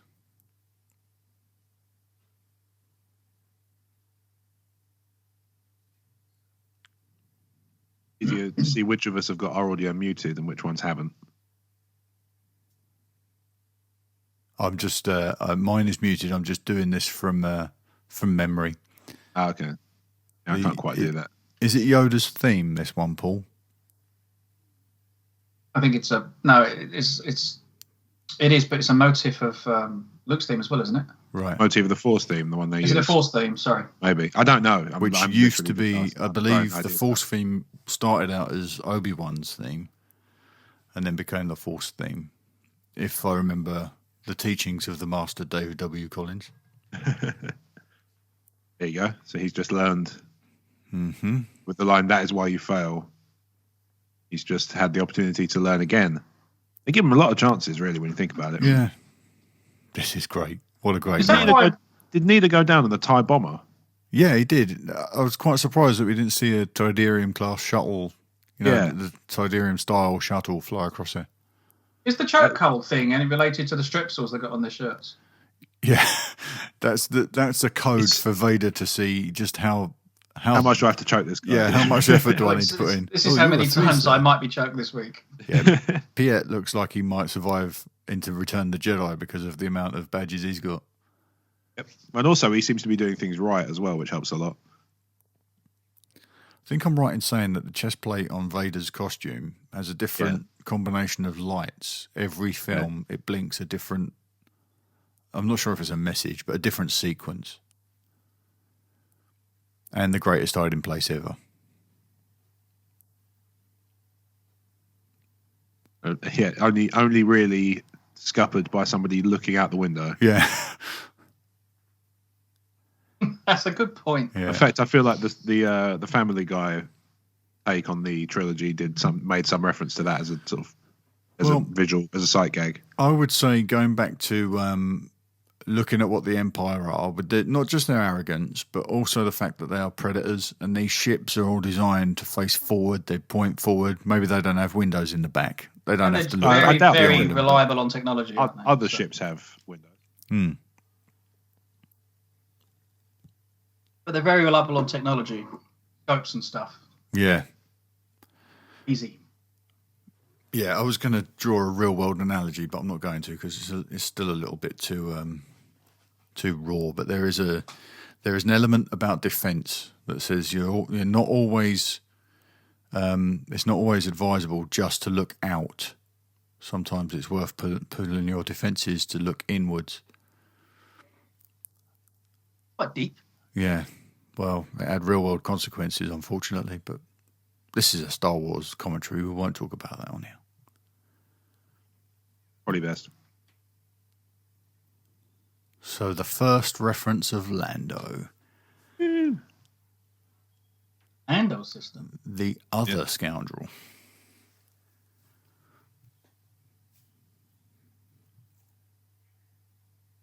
That's a great effect as well, isn't it? Seeing the Falcon just sort of drift away. Yeah. Yes.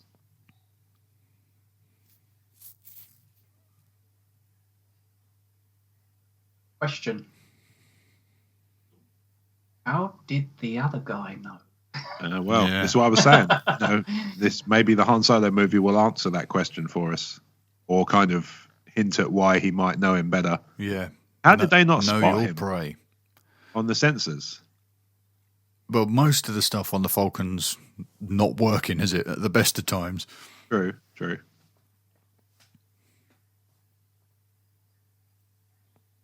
You've got to lift in all the beers. Yeah. Don't you spill a drop. Yeah, a lot of stuff packed in that X-Wing, didn't he? Yeah.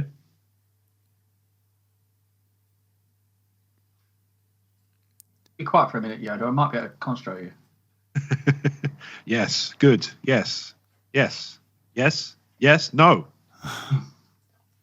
Jenga.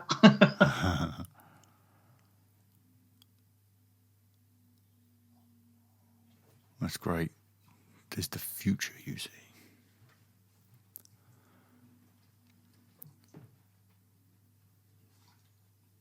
Similar to what happened at the tree, then. Yeah, he's. I saw it in the cloud. So yeah, he's starting to see images of the future. When he's immersing himself in Yeah. forced situations, it's going to start coming towards him. Doesn't look like he's calling on it, does it? It looks like it's being it's going shown to him. Kind of opening himself up to the Force, isn't he? Possibly by the old man. Huh? What, Yoda? Yeah, no, the other old, the black one. Oh, really? What? It's all about manipulation, isn't bait. it? I mean, the Emperor wants him. Yeah. So. Yeah, that's a good point. I've never looked at it from that perspective before. Cool idea. I like that. The old Ross, come here to me. Yeah. best way to tempt someone isn't always with riches. Sometimes it's with problems. Yeah. Especially if they're predisposed to heroics.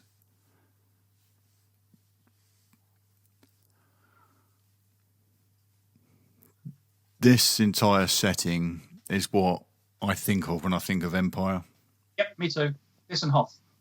Yeah, the designs, the colours, all of this stuff. I mean, it seems a little bit more orange to me now than ever before, but it's just gorgeous. We see this sky most evenings where I live in the summer. Yeah. Colours, yes.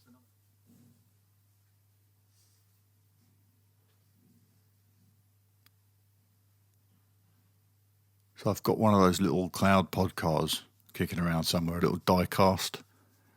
I just found my Millennium Falcon yesterday from the 70s, little die-cast Millennium Falcon. But I haven't quite found those twin pod cars. Yeah, it does look like Coruscant. I feel like something in that sequence was. Oh no, there it is. I was about to say something in that sequence was added in the special edition, but that was shot just then. Mm-hmm. And the landing as well. I think this landing is enhanced. Yeah, that's up until now, and then it cuts there. Yeah, that's the old one with the old retro rockets firing. Paul's confused because he's like, "Hang on, all the bits up until Lando came out." Yeah. Right, so all the bits until the end credits of Jedi. Lando's waking up Lobot with his Apple Watch. No, I'm looking at a universe spinning outside a hospital window. Yeah, you're done. Right, I'm out, guys.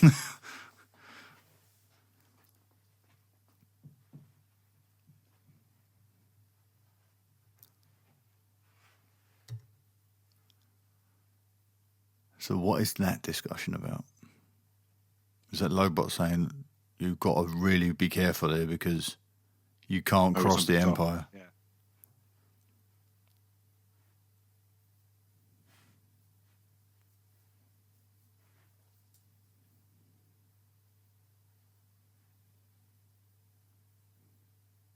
This makes me think they actually parted on good terms.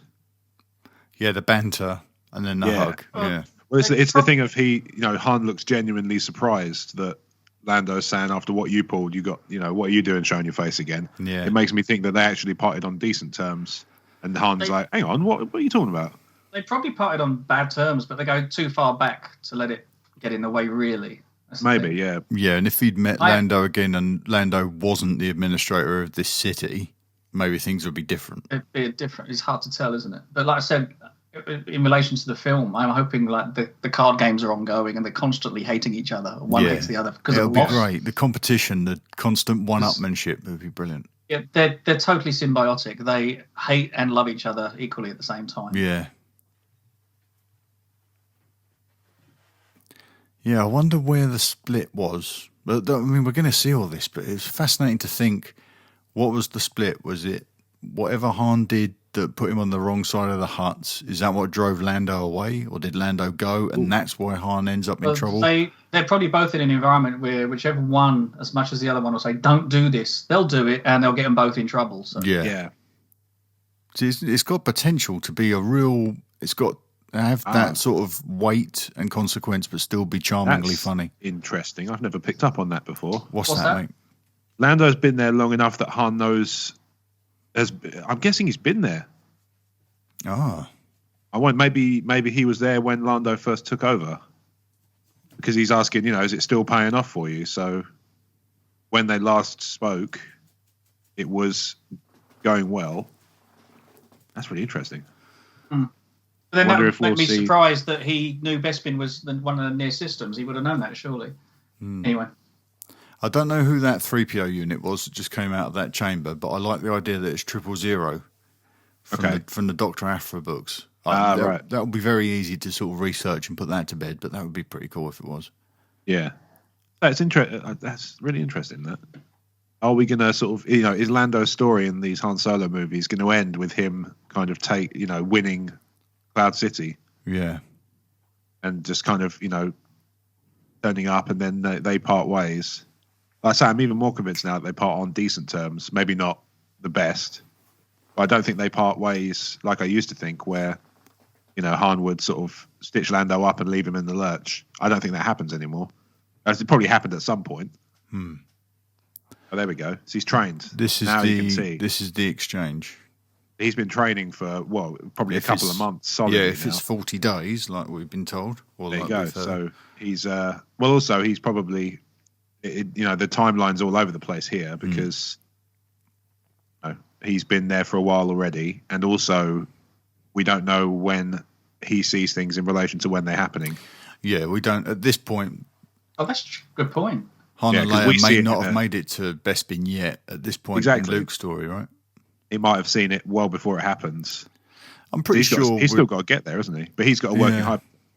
Indeed, yeah. I'm pretty sure that we're supposed to accept that this all plays out narratively. So it's a bit like my stream, really, for you guys. Yeah. It's exactly the same. Random scenes from episode 2 just chucked in. Yeah. I say this. I think he's trained enough. He can see and he can actually interact with Ben. We've said this for a while, haven't we? That the stronger Luke gets, the more clear the character of Obi-Wan becomes to him. Yeah. And he's sitting on the log having a chat. So now he's he's static. He's standing. Ben's still quite shiny and clear, though, isn't he? Yeah, but in Jedi he's pristine. He's pristine. But right at the end of Jedi, the three of them aren't. True. Maybe he's tired. Yeah, it's like, what a day! Turn this blue light on again. Yeah. I want to be invisible and drink coffee. I think there's a two-way street with this stuff. I think you have to be strong enough. The Jedi who's already gone has to be strong enough to project themselves back through from the other side, and the person being trained has to be strong enough to see, them, and also the stronger they get, the more they can interact. It goes from being able to just hear his voice to being able to see a fully pristine, walking around, sitting on things. Like the way he disappears with the shadow, the edit. Yeah. That's ominous as well. Yep. So who is the other? I'm not sure I believe Obi-Wan. Obi-Wan's become an unreliable narrator within Star Wars. Are we supposed to accept that Leia is the other? She wasn't. Apparently she wasn't originally. No. Because a story doesn't. I don't know what they've got in store for Leia in 8, but she hasn't really delivered. No, in a way that would make me believe that she is, unless they meant another avenue, not just the Force and confrontation. I was about to say there is, there is another. Doesn't mean there's another person. He actually says it means last there's another hope. way. Yeah, he does say last hope. Doesn't say last. Yeah, last true. bloke. Doesn't say last person. Yeah, we've had it wrong all these years. This is 30 go, years ago. We got That's it wrong because in return, at this point, we can accept what we've just said.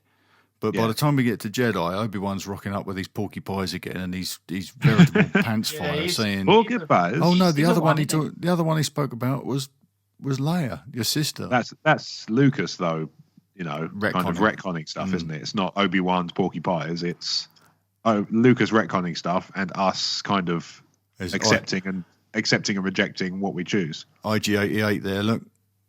So Boba's already got to IG-88 right behind Chewie. IGs there's more than one. Yeah, IG. They're brothers, aren't they? The IGs. Yeah. There's that multi-legged thing that they try to sell to Uncle Owen. There you go. They get around those things. Well, you'd expect so, wouldn't you? With the multi-legs. Our arms, aren't they? Oh, that's fine. I'll just repair them, shall I? That's no big deal. It's not like I had any other plans for the afternoon. Thanks a lot. You guys get the guided sword. So you're going out for a Big Mac meal, and I'm going to sit here and try and stick or brick this thing back together. Are you ready for your cheeseburger meal? Would you like fries with that? I'll tell them. I'll call ahead and have them chill the Colt malt liquor.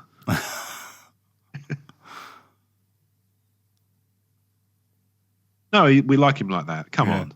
No, this is one of his functions. Defensive. Yeah, his batteries run down and his arms and legs fall off. Yeah, basically he's a pop out. He's like one of those games. It's a board game. So you just load him up with too much information, he just pops apart. Pop-up protocol. Just saw Lobot walk past and Lando didn't even acknowledge him. No. So rude. Lobot's on another mission, I reckon. Well, he's just walked out of those doors. Yeah. There's that 3PO. Oh, there's Lobot again. He's just doing the rounds. Yeah, probably just patrol. Patrol bot. Yep. It's a mad deal to keep the Empire out of here forever, except for the next immediate future. Yeah.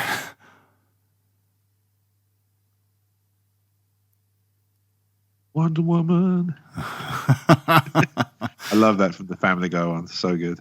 Oh, and in the sound design, you get the spurs jangling as I nearly called him Django, as Boba steps out there. So was Lobot running around coordinating these troops then? Is that what he was doing when we just saw him? I guess so, yeah. Yeah, probably not through choice. No. Oh, definitely not through choice. Actually, you probably find he's a neutral kind of character. I think he's I think from the comics, there's a certain impression that he's got no real function as no real kind of humanity left. It's all cyborg enhanced. Have you heard of these things that were in Rogue One? They didn't spend a lot of screen time, called the decraniated. They're so creepy. They've got the tops of their heads missing, Paul. Yeah. And they're basically just jaw down. Yeah. And they have these little sort of computer. They're called the decraniated. Craniated, sorry. Yeah. Thinking of despecialized. It's really, really creepy. You see a few of them. There's one. Are you looking at them now? I'm looking at something now. Yeah. Yeah. I'm trying to watch the film. Yeah, that's okay. Creepy as all hell. Like Star Trek meets Lobot meets Constantine. Yeah, yeah, yes. Good call. This is great. So that goes on, definitely goes on backwards. Yeah, that was... Yeah, very much so. For the win.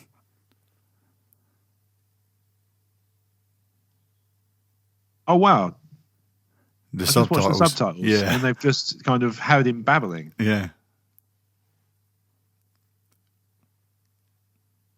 Yeah, it looked a little bit like somebody had had their text auto-corrected by an Apple device. Yeah. Oh, yeah, intrids is a word. Yeah. 3Ds. I wonder what this is, this thing. I reckon there's electrical conductivity between those elements. He's probably getting shocked and burned. Makes enough noise. Yeah. So these two, Lando and Boba, they could be old friends, couldn't they? Yeah, they go way back. They could all be friends. Maybe Lando's like, I know this guy, I don't like him.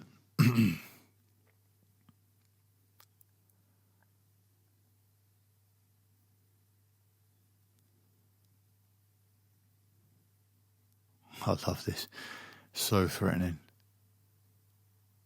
Good. Mind you, his dialogue there, he uses the words "this bounty hunter." Yeah. If they went way back, I wondered if that'd be a bit more informal. I think it's probably. I mean, you could read it as he's just being really disrespectful. You know, this bounty hunter, like this piece of dirt. You know, it's not. He's not giving him any respect by saying, "No, you're not supposed to be giving it to Boba Fett, my old chum, my old colleague." I like the way it took 3PO that long to realise that his head's on backwards.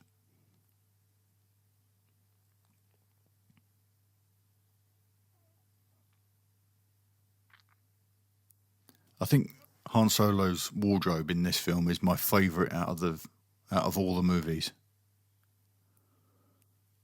The 80s wrap over shirt. I love the shirt. I love the trousers with the yellow stripes. I love the little jacket. Yeah, I'm a big fan of that jacket. The morgue style bed. Yeah. Yes, everything about this place is just eerie, isn't it?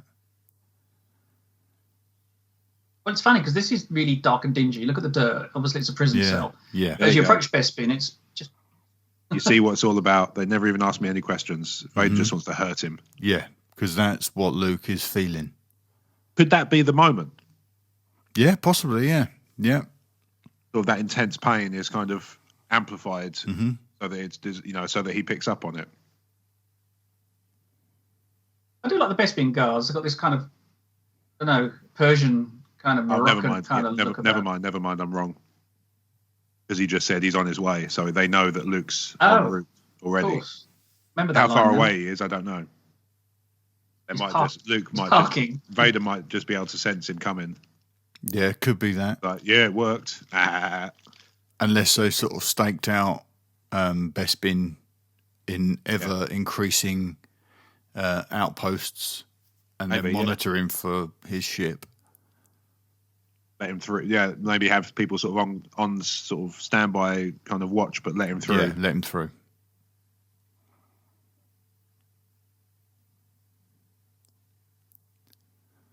This set's incredible as well.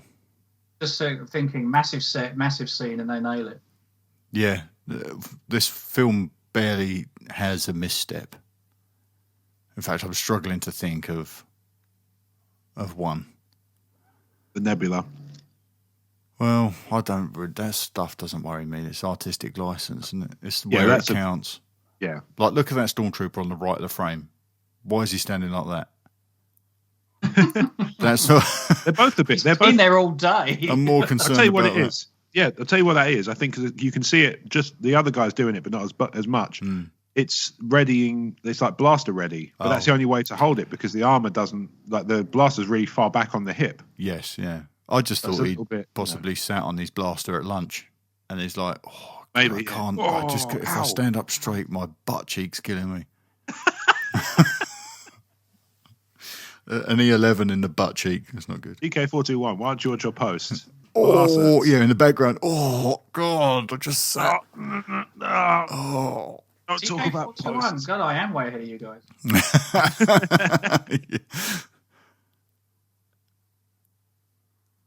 This is great, the way this just gets worse and worse.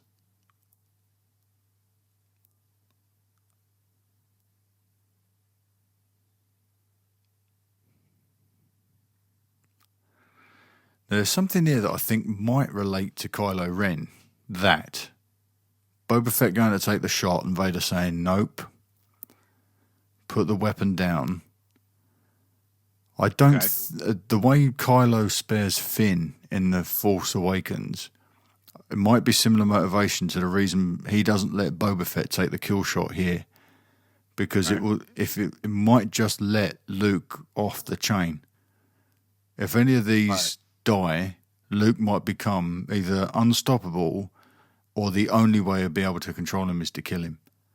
Vader, I see. And the same with Kylo Ren at the end of The Force Awakens. He doesn't kill Finn because Rey would become potentially unstoppable, or he'd have to kill her in order to prevent himself from being hurt. It's possible. I mean, the thing about Kylo Ren is he looks surprised when Rey takes the saber. Yeah, almost like he's kind of, she's well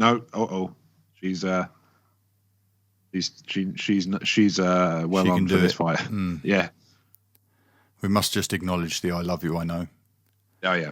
And if you haven't seen, Ash from Skyhoppers did a video essay on YouTube where she discusses the whole "I love you, I know" moment. It's well worth watching.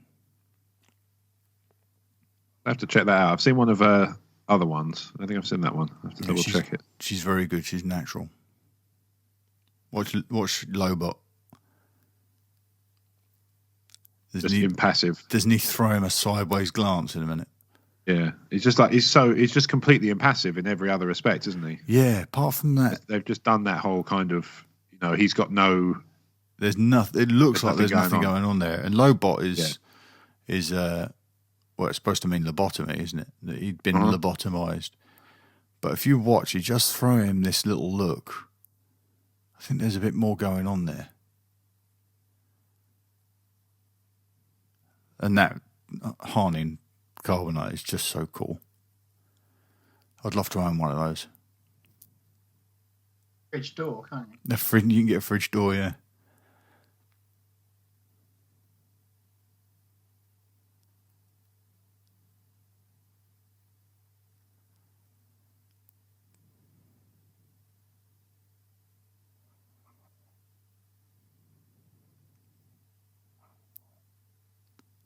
There you go. It's all about the go off. I was going to toss out a bit of really fussy physics, but I won't. Okay. Just realised he's in that casing in the carbonite, yeah? Yeah. He must have stepped back somewhat because he wasn't suspended and he's come out in a box. Yeah, that's true. There's the Lobot look. I just saw. Yeah, here it goes now. Boom. But there's nothing on his face. There's nothing in his face. But there just was a look of he's looking at me. Something there. Yeah, something it's not going emotion. on. It's just awareness, and I think it's a case of I think you need me to be alert. I think it's he's what's about the to next do situation. Something. Yeah, he's about to tell me something. If you watch Lando fiddling around with the controls on that carbonite slab, he's doing something, and I wonder. I don't know what that could be. Because it doesn't seem to affect anything. Putting a tracker on it? It could be a tracker. It could be a system that will help moderate his life support over a prolonged amount of time. But it seems to me that look between him and Lobot is Lobot saying, "Are we good to go?" Like they've got this pre-organized, this plan. I don't necessarily think they do. I think actually that look of Lando and that's Lando saying, "I've had enough." Yeah, and Lobot going, What do you want? And then there's this. Yep. The Apple Watch. Oh, incidentally, next time you've got 12 minutes of peace and quiet, put on the music, Boba Fett's escape and so on. Yes, I will do that. This whole next track is just amazing. That Imperial officer is Jeremy Bullock. It was. Yes. Otherwise known as Boba Fett. Yeah. They did 2 passes, didn't they? It's like, everyone get changed. And then Leia gets the line, doesn't she? The Talk Star Wars sign off. That's a trap. Somewhere in the space, Akbar just went, Something's gone wrong. Yeah. I feel like I should be somewhere.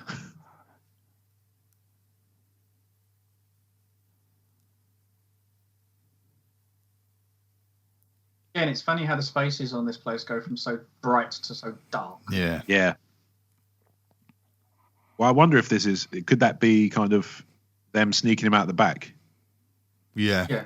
But isn't it all just cinematic mood as well, though? Absolutely. Yeah. But they're in the bowels of it now. Yeah. They were on the orange steps, you mean? Mm. They are on the poster. There we go. Nice. We should do that at home. Beautiful. I'm surprised you haven't got those, Mark. No, not yet. Day's not over. No, I shall enter into aggressive negotiations with Lisa. Yeah, right. We have to have orange steps. How will I ever find my way to bed? With pills and circles cut into them. Yeah. Lights behind. That's it. You can't just have orange steps. That won't work. You have to have pills and bars cut in. This is great. Is that gantry in the background supposed to be disappearing off into the distance? No, I don't think so. It seems to be just a sort of design. There's no enough room to stand on it. It doesn't, unless it's forced perspective, and that's supposed to be leading off to somewhere else. But it's just because this gantry goes round to the left, round to the right rather. It doesn't work in the same way. I'll have a go on Battlefront next time I'm playing and let you know. Yeah, please do. Yeah, I'm pretty sure the carbon freezing chamber is part of it.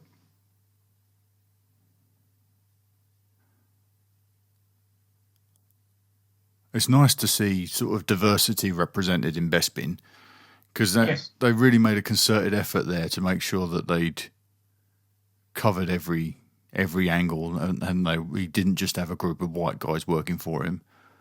They made that mistake in The New Hope with underrepresentation.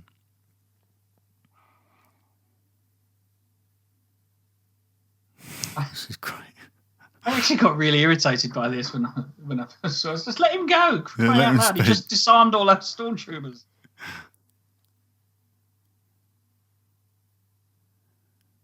Yeah, it makes me wonder what's going back there between Han and between Chewie and Lando.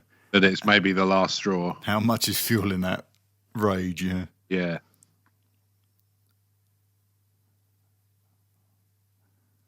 That's great. I love that.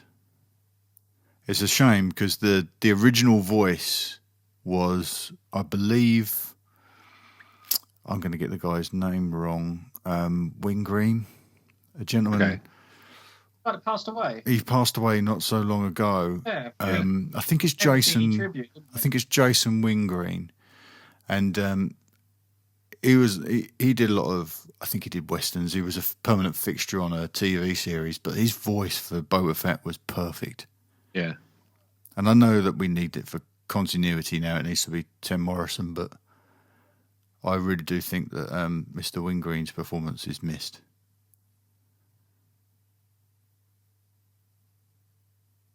Would someone be able to check for me that I've got that name right? I'd feel terrible if I... And indeed. I suppose you know how it's spelled, do you? Wangren, I think.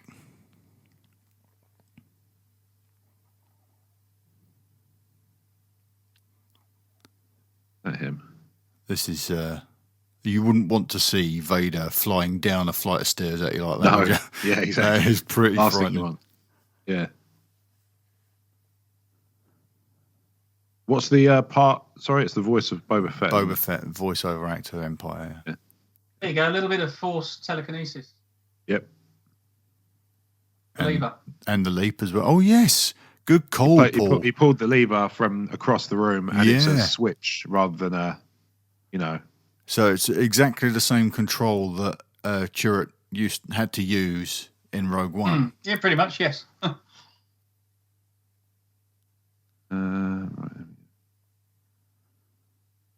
I love that.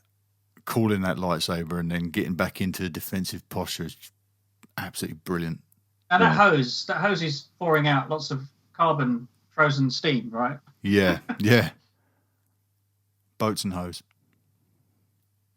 little Step Brothers reference there for the 6 people that have seen it. Now watch Luke as he drops off here. Jason Wingreen. Jason Wingreen. Thank you, Rob. Yep. I'm glad I got that right. Yeah. Right, yeah. Our respects to you, sir. That will be missed. And you see just Luke pop up there. Yep. This corridor as well. That shot in Rogue One was very reminiscent of this. Yeah. And it didn't make it to the final film. I sit back and ask the question, who built that set, that corridor, just for that 1 12-second scene? Yeah, yeah. Oh. Worth every penny. No look expense. at the architecture, the doorways. Fantastic. Ah, yeah. He's See, the nail on head, man. geometry is very similar to Luke's. See, Subdivision. and that's this Yeah. is the scene, I think, that he'd had the vision on Dagobah. So that's the geometry of the doorways, the stance, it's all the same. Here's a question. The weapon being drawn first. Sorry, blow your mind. Does he ever actually draw his weapon on Dagobah? Or does he just imagine it? Yeah, I mean, that's a really good question. Yeah. And it is it's all part of the vision. A bit of a noodle bake, that one, I think. Yeah. He might be sort of, in his head he's having that battle, but actually in reality he's just in a cave with the lightsaber drawn, flaming around. Yeah. Probably that. That's a good way to take an eye out then, isn't it? Yeah, for sure. It's a health and safety nightmare, that planet, in many ways. Steve. Yeah.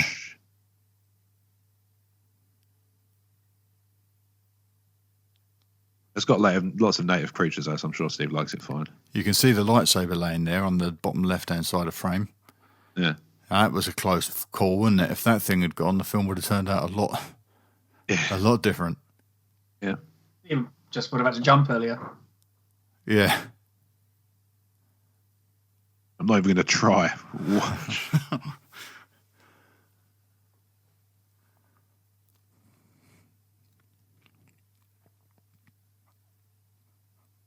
Now, this might be I said I don't think it has a misstep. This might be as close as it comes, all this stuff. Right. The stuff about him telling the Cloud City to evacuate. It's just the cutaways to the populace. Oh, I'm not sure it's required for scale. Tell you what is cool. He's got a single microphone he can pull from a panel and address the entire place in a single message. That's really awesome. It's great audio as well. I thought you had to invest in a Yeti to get that. Well, quite. That little chap that just spent half a second running across screen has got quite a life, hasn't he? I think he's, I can't remember what he's called now, but the whole argument is that he's running away with an ice cream maker. And at conventions, like people that cosplay as that character just run around the convention centres with ice cream makers as like a thing. I wish I could remember what the guy's name was now, but it is a thing. If I get a chance, I'll take photos of it when I'm at Celebration. This has got an incredible score as well. Yeah, as soon as the door opens, it's real. It really rises up, doesn't it? I normally put this on 11. Was Chewbacca firing? He's not firing his bowcaster, is he? No, that's gone. No. He's got an a E11. borrowed weapon. Yeah, it's just a standard blaster rifle, it looks like. Super rifles, aren't they? Yeah. Yeah, E111s, I think they're called. Is it an E111? God. E11, maybe, actually. I thought it was E11. Yeah, one of us is going to get roasted for getting that one. I'll live. It's probably me, so it's fine. I'll live. I don't really know this stuff. For me, it's all second-hand knowledge. And I tell you what, yeah, E11 is the blaster rifle. E111 is a health insurance document. Oh, I see. Okay, so yeah, he would have been a lot less effective with a health insurance document for sure. I think so, for sure. You know, it would be nice to know he's covered, but I don't know how much use it would be in a fight. So this is a vein, right? That's taking. Yeah. I guess it's supposed to be measuring gas as gas is mined up through this shaft. I guess so. Oh look, is the geometry is the shot again? Yep. From Luke's, but this one's a little faster paced. Yes. He gets almost ambushed. What's the end game for Vader on that one? Because he's just swung down as if if Luke had walked into that, he would have been sliced in half. Yeah, I think he's just trying to scare the crap out of him at this point, scare him into submission. Yeah, maybe. Maybe he's testing him as well to see just how capable this kid is. Yeah, because I'm gonna double down and go all in against the Emperor with him. Sure.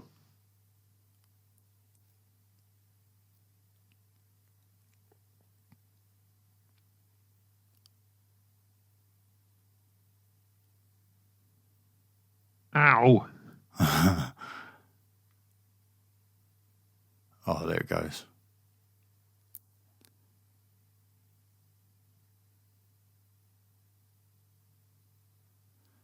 That's some pretty heavy stuff, isn't it? Yep. So that lightsaber's just started its journey to Maz. Yep. 31 and a half year journey. Yeah. Thereabouts. 31, 32.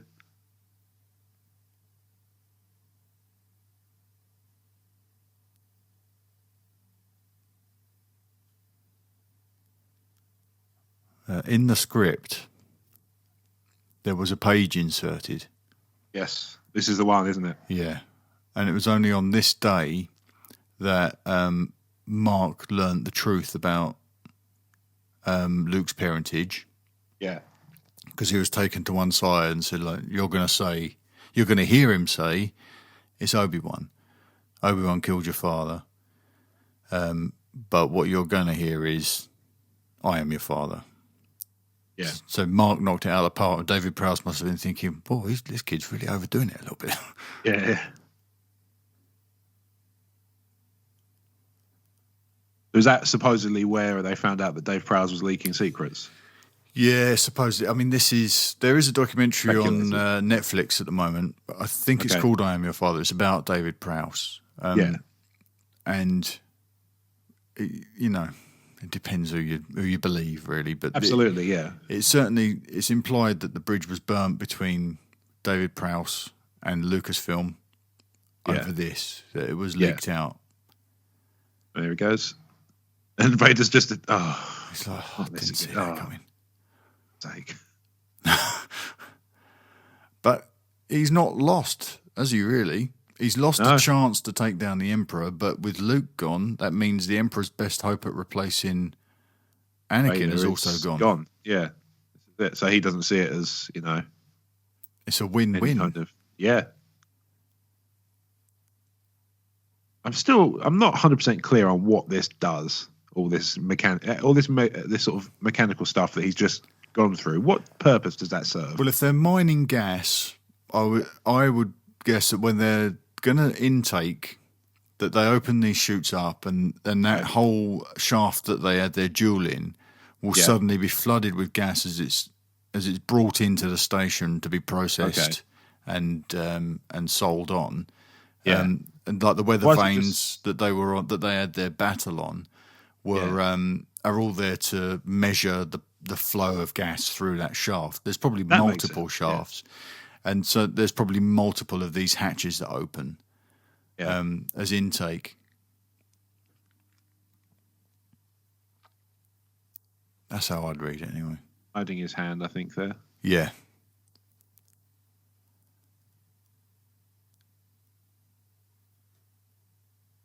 That's great. I love the way that he suddenly realises he can reach out to her. Yeah.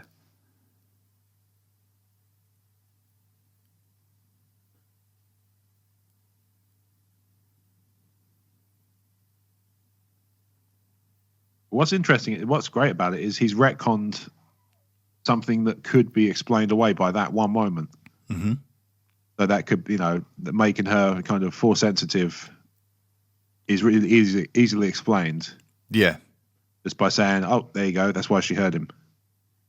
So it could even have had, they could have had another and still had Leia turn out to be force sensitive down the road. Yeah, yeah. It's a lucky retcon, but it worked out well. That's a lot of that is, with Lucas, isn't it? A lot of those retcons just work out really well anyway. Yeah, it's just happenstance. Necessarily intended that way, but he's just,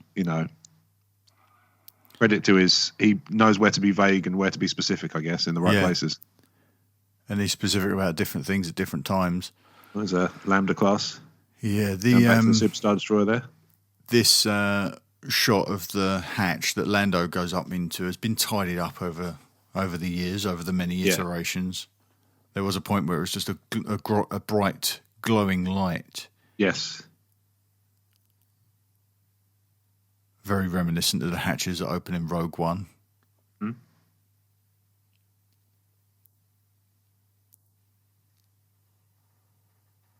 Presumably he just either lands on the ship there or he just clutters into Lando and they just kind of drop down into the medical bay. Yeah, it would be great if you the hear next... like a metallic bonk. Yeah, or the Wilhelm scream. It'd be nice if Lando comes back to the cockpit with like a bandage around his head. This putt's just landed on me.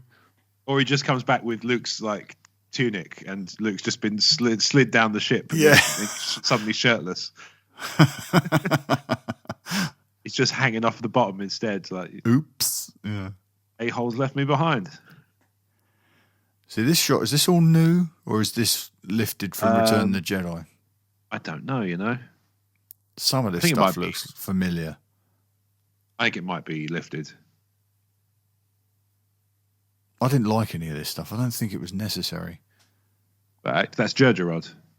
Yeah, so I reckon that's lifted from Jedi because I reckon that was Moff Jar Jar Rod there. Yeah, that was a continuity error. I suppose Moff Jar Jar Rod might be there too. Just be like, "Hello again." Yeah. Instead, it's Jedi. It's just like, "Oh, you again." Yeah, like a really casual sort of greeting for Vader. It must be Jedi because that was a hangar bay from the Death Star, wasn't it? Yeah, it did look like it, didn't it? And it's a Superstar Destroyer. You'd probably write them off as having similar. Yeah, layouts. I imagine they'd have a pretty similar architecture to whatever they're building, wouldn't they? It's like physical comedy. Yeah. And then the new guy in that seat is exactly the same as the last guy in that seat. Yeah. A chancer, a grifter. Cut from the same cloth, yeah.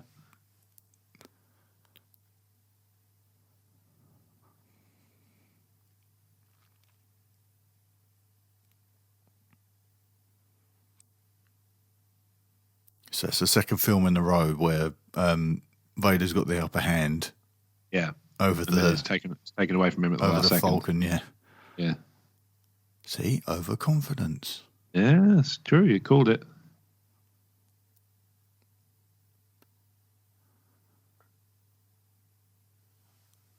I love Lucas made a comment about why he had Ewoks in Jedi and not Wookiees, and he said because the Wookiees had become too sophisticated, and this is his idea of sophistication.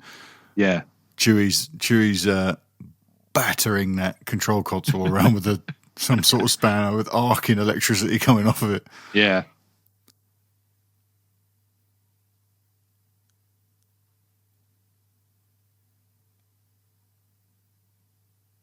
It's got his claws into him, hasn't he? it certainly has.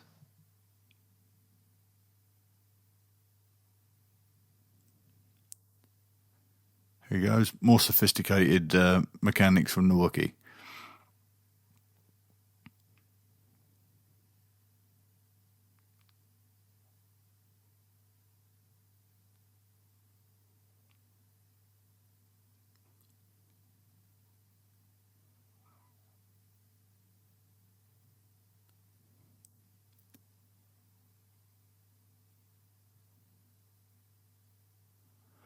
So it's easy to overlook, but the game has really changed for Luke. In that, in the last 15 minutes of this film, the game has changed completely for him, hasn't it? The stakes have gone through the roof. Yeah, because if nothing else, he's realised he doesn't really know how much he can trust different people. Because everybody's lied to him thus far. Yeah. The path he's on is built around these people. Everyone telling the truth. Yeah. When he's, as soon as that's brought into question, it's thrown everything for a loop. Who's really been telling him the truth all this time, if anybody? Mm. Now, here's an interesting thing. Technically, you could argue that Piet failed Vader there, or that would be how Vader's seen it, but Vader's not interested because he thinks he's won the longer game. Yeah, in what... Do you want to elaborate on that? In terms of, by doing what we've just described and shaking Luke's faith in Obi-Wan, he probably thinks he's probably got an in to kind of bring him on side. Yeah, and he's out, and he's kept out of reach of the Emperor as well.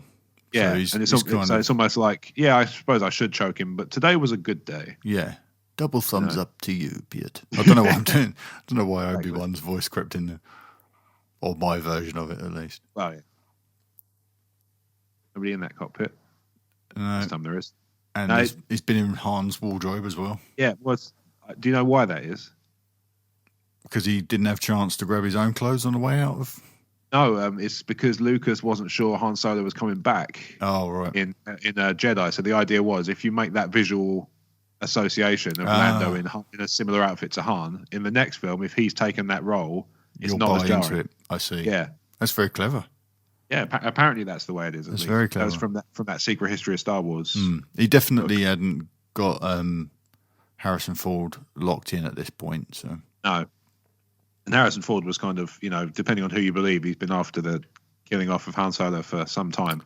Yeah, I've heard some people say Empire. I think Jedi is more likely. I think it was Jedi. I think that's part of the reason he came back was to have an overland. Yes, we'll do it, but we should really get rid of him. Yeah. So I love this. I love this. Everything's up in the air. It's not hang on a minute. It's not a nebula.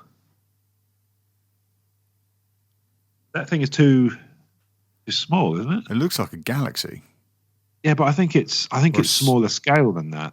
I think it's just it might just be a small star with a gas surrounding it. A lot of people get bent out of shape over it, and I really don't know why.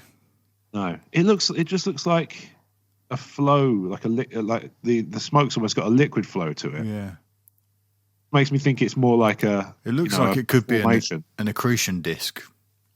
Okay, perhaps that's a word I've heard.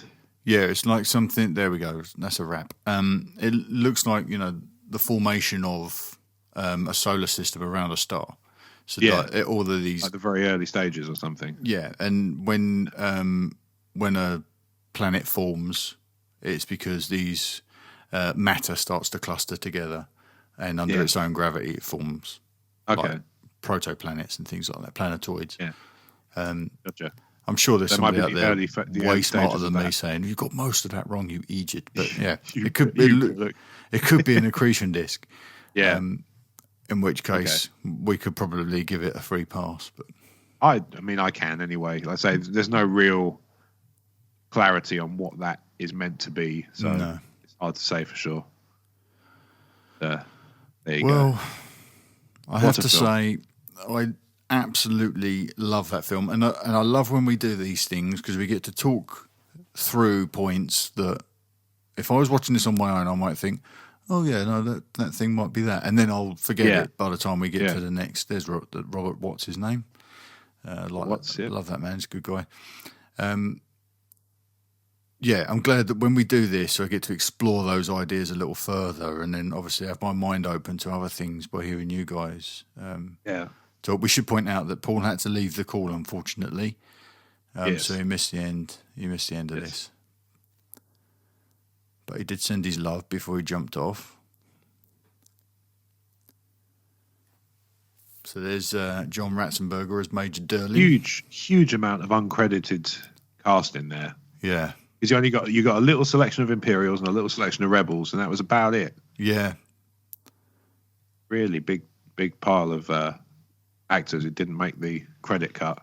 There's Stuart Freeborn's name, Special Creature Design, the man that gave us Yoda.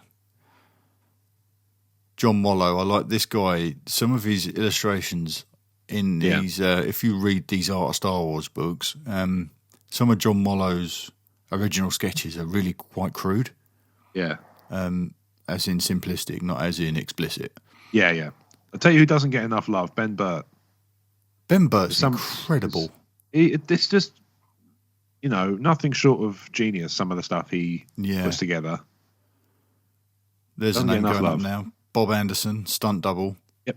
By the time we get to Jedi, he from if you're to believe all the anachronistic stories, is that right? No, anecdotal. Pardon me. Anecdotal. Okay. Anecdotal stories. Bob Anderson would be in that Vader suit almost as much as David Prowse on scene. Yeah. Interesting. It depends on how much you buy into that stuff. Yeah, it depends on it, because a lot of it has been written off as being sort of hate speak, being levelled against Mr. Prowse. But okay. It's just been denounced as kind of, what's the word? Ad hominem. Yes. Yeah. Yeah. No, wonderful film. I think depending on what day of the week you catch me, this will be at the top of my list of Star Wars movies. It is currently my top. Yeah, today I think it's my top because I thoroughly enjoyed it. It never fails to engage me, this one. Yeah. I'd be very interested to hear from other people what they think about that whole Luke's vision in the tree. Yes, indeed. Because the whole thing with the door frames, the geometry being very similar to that on Bespin, and knowing now that Ray has that vision also.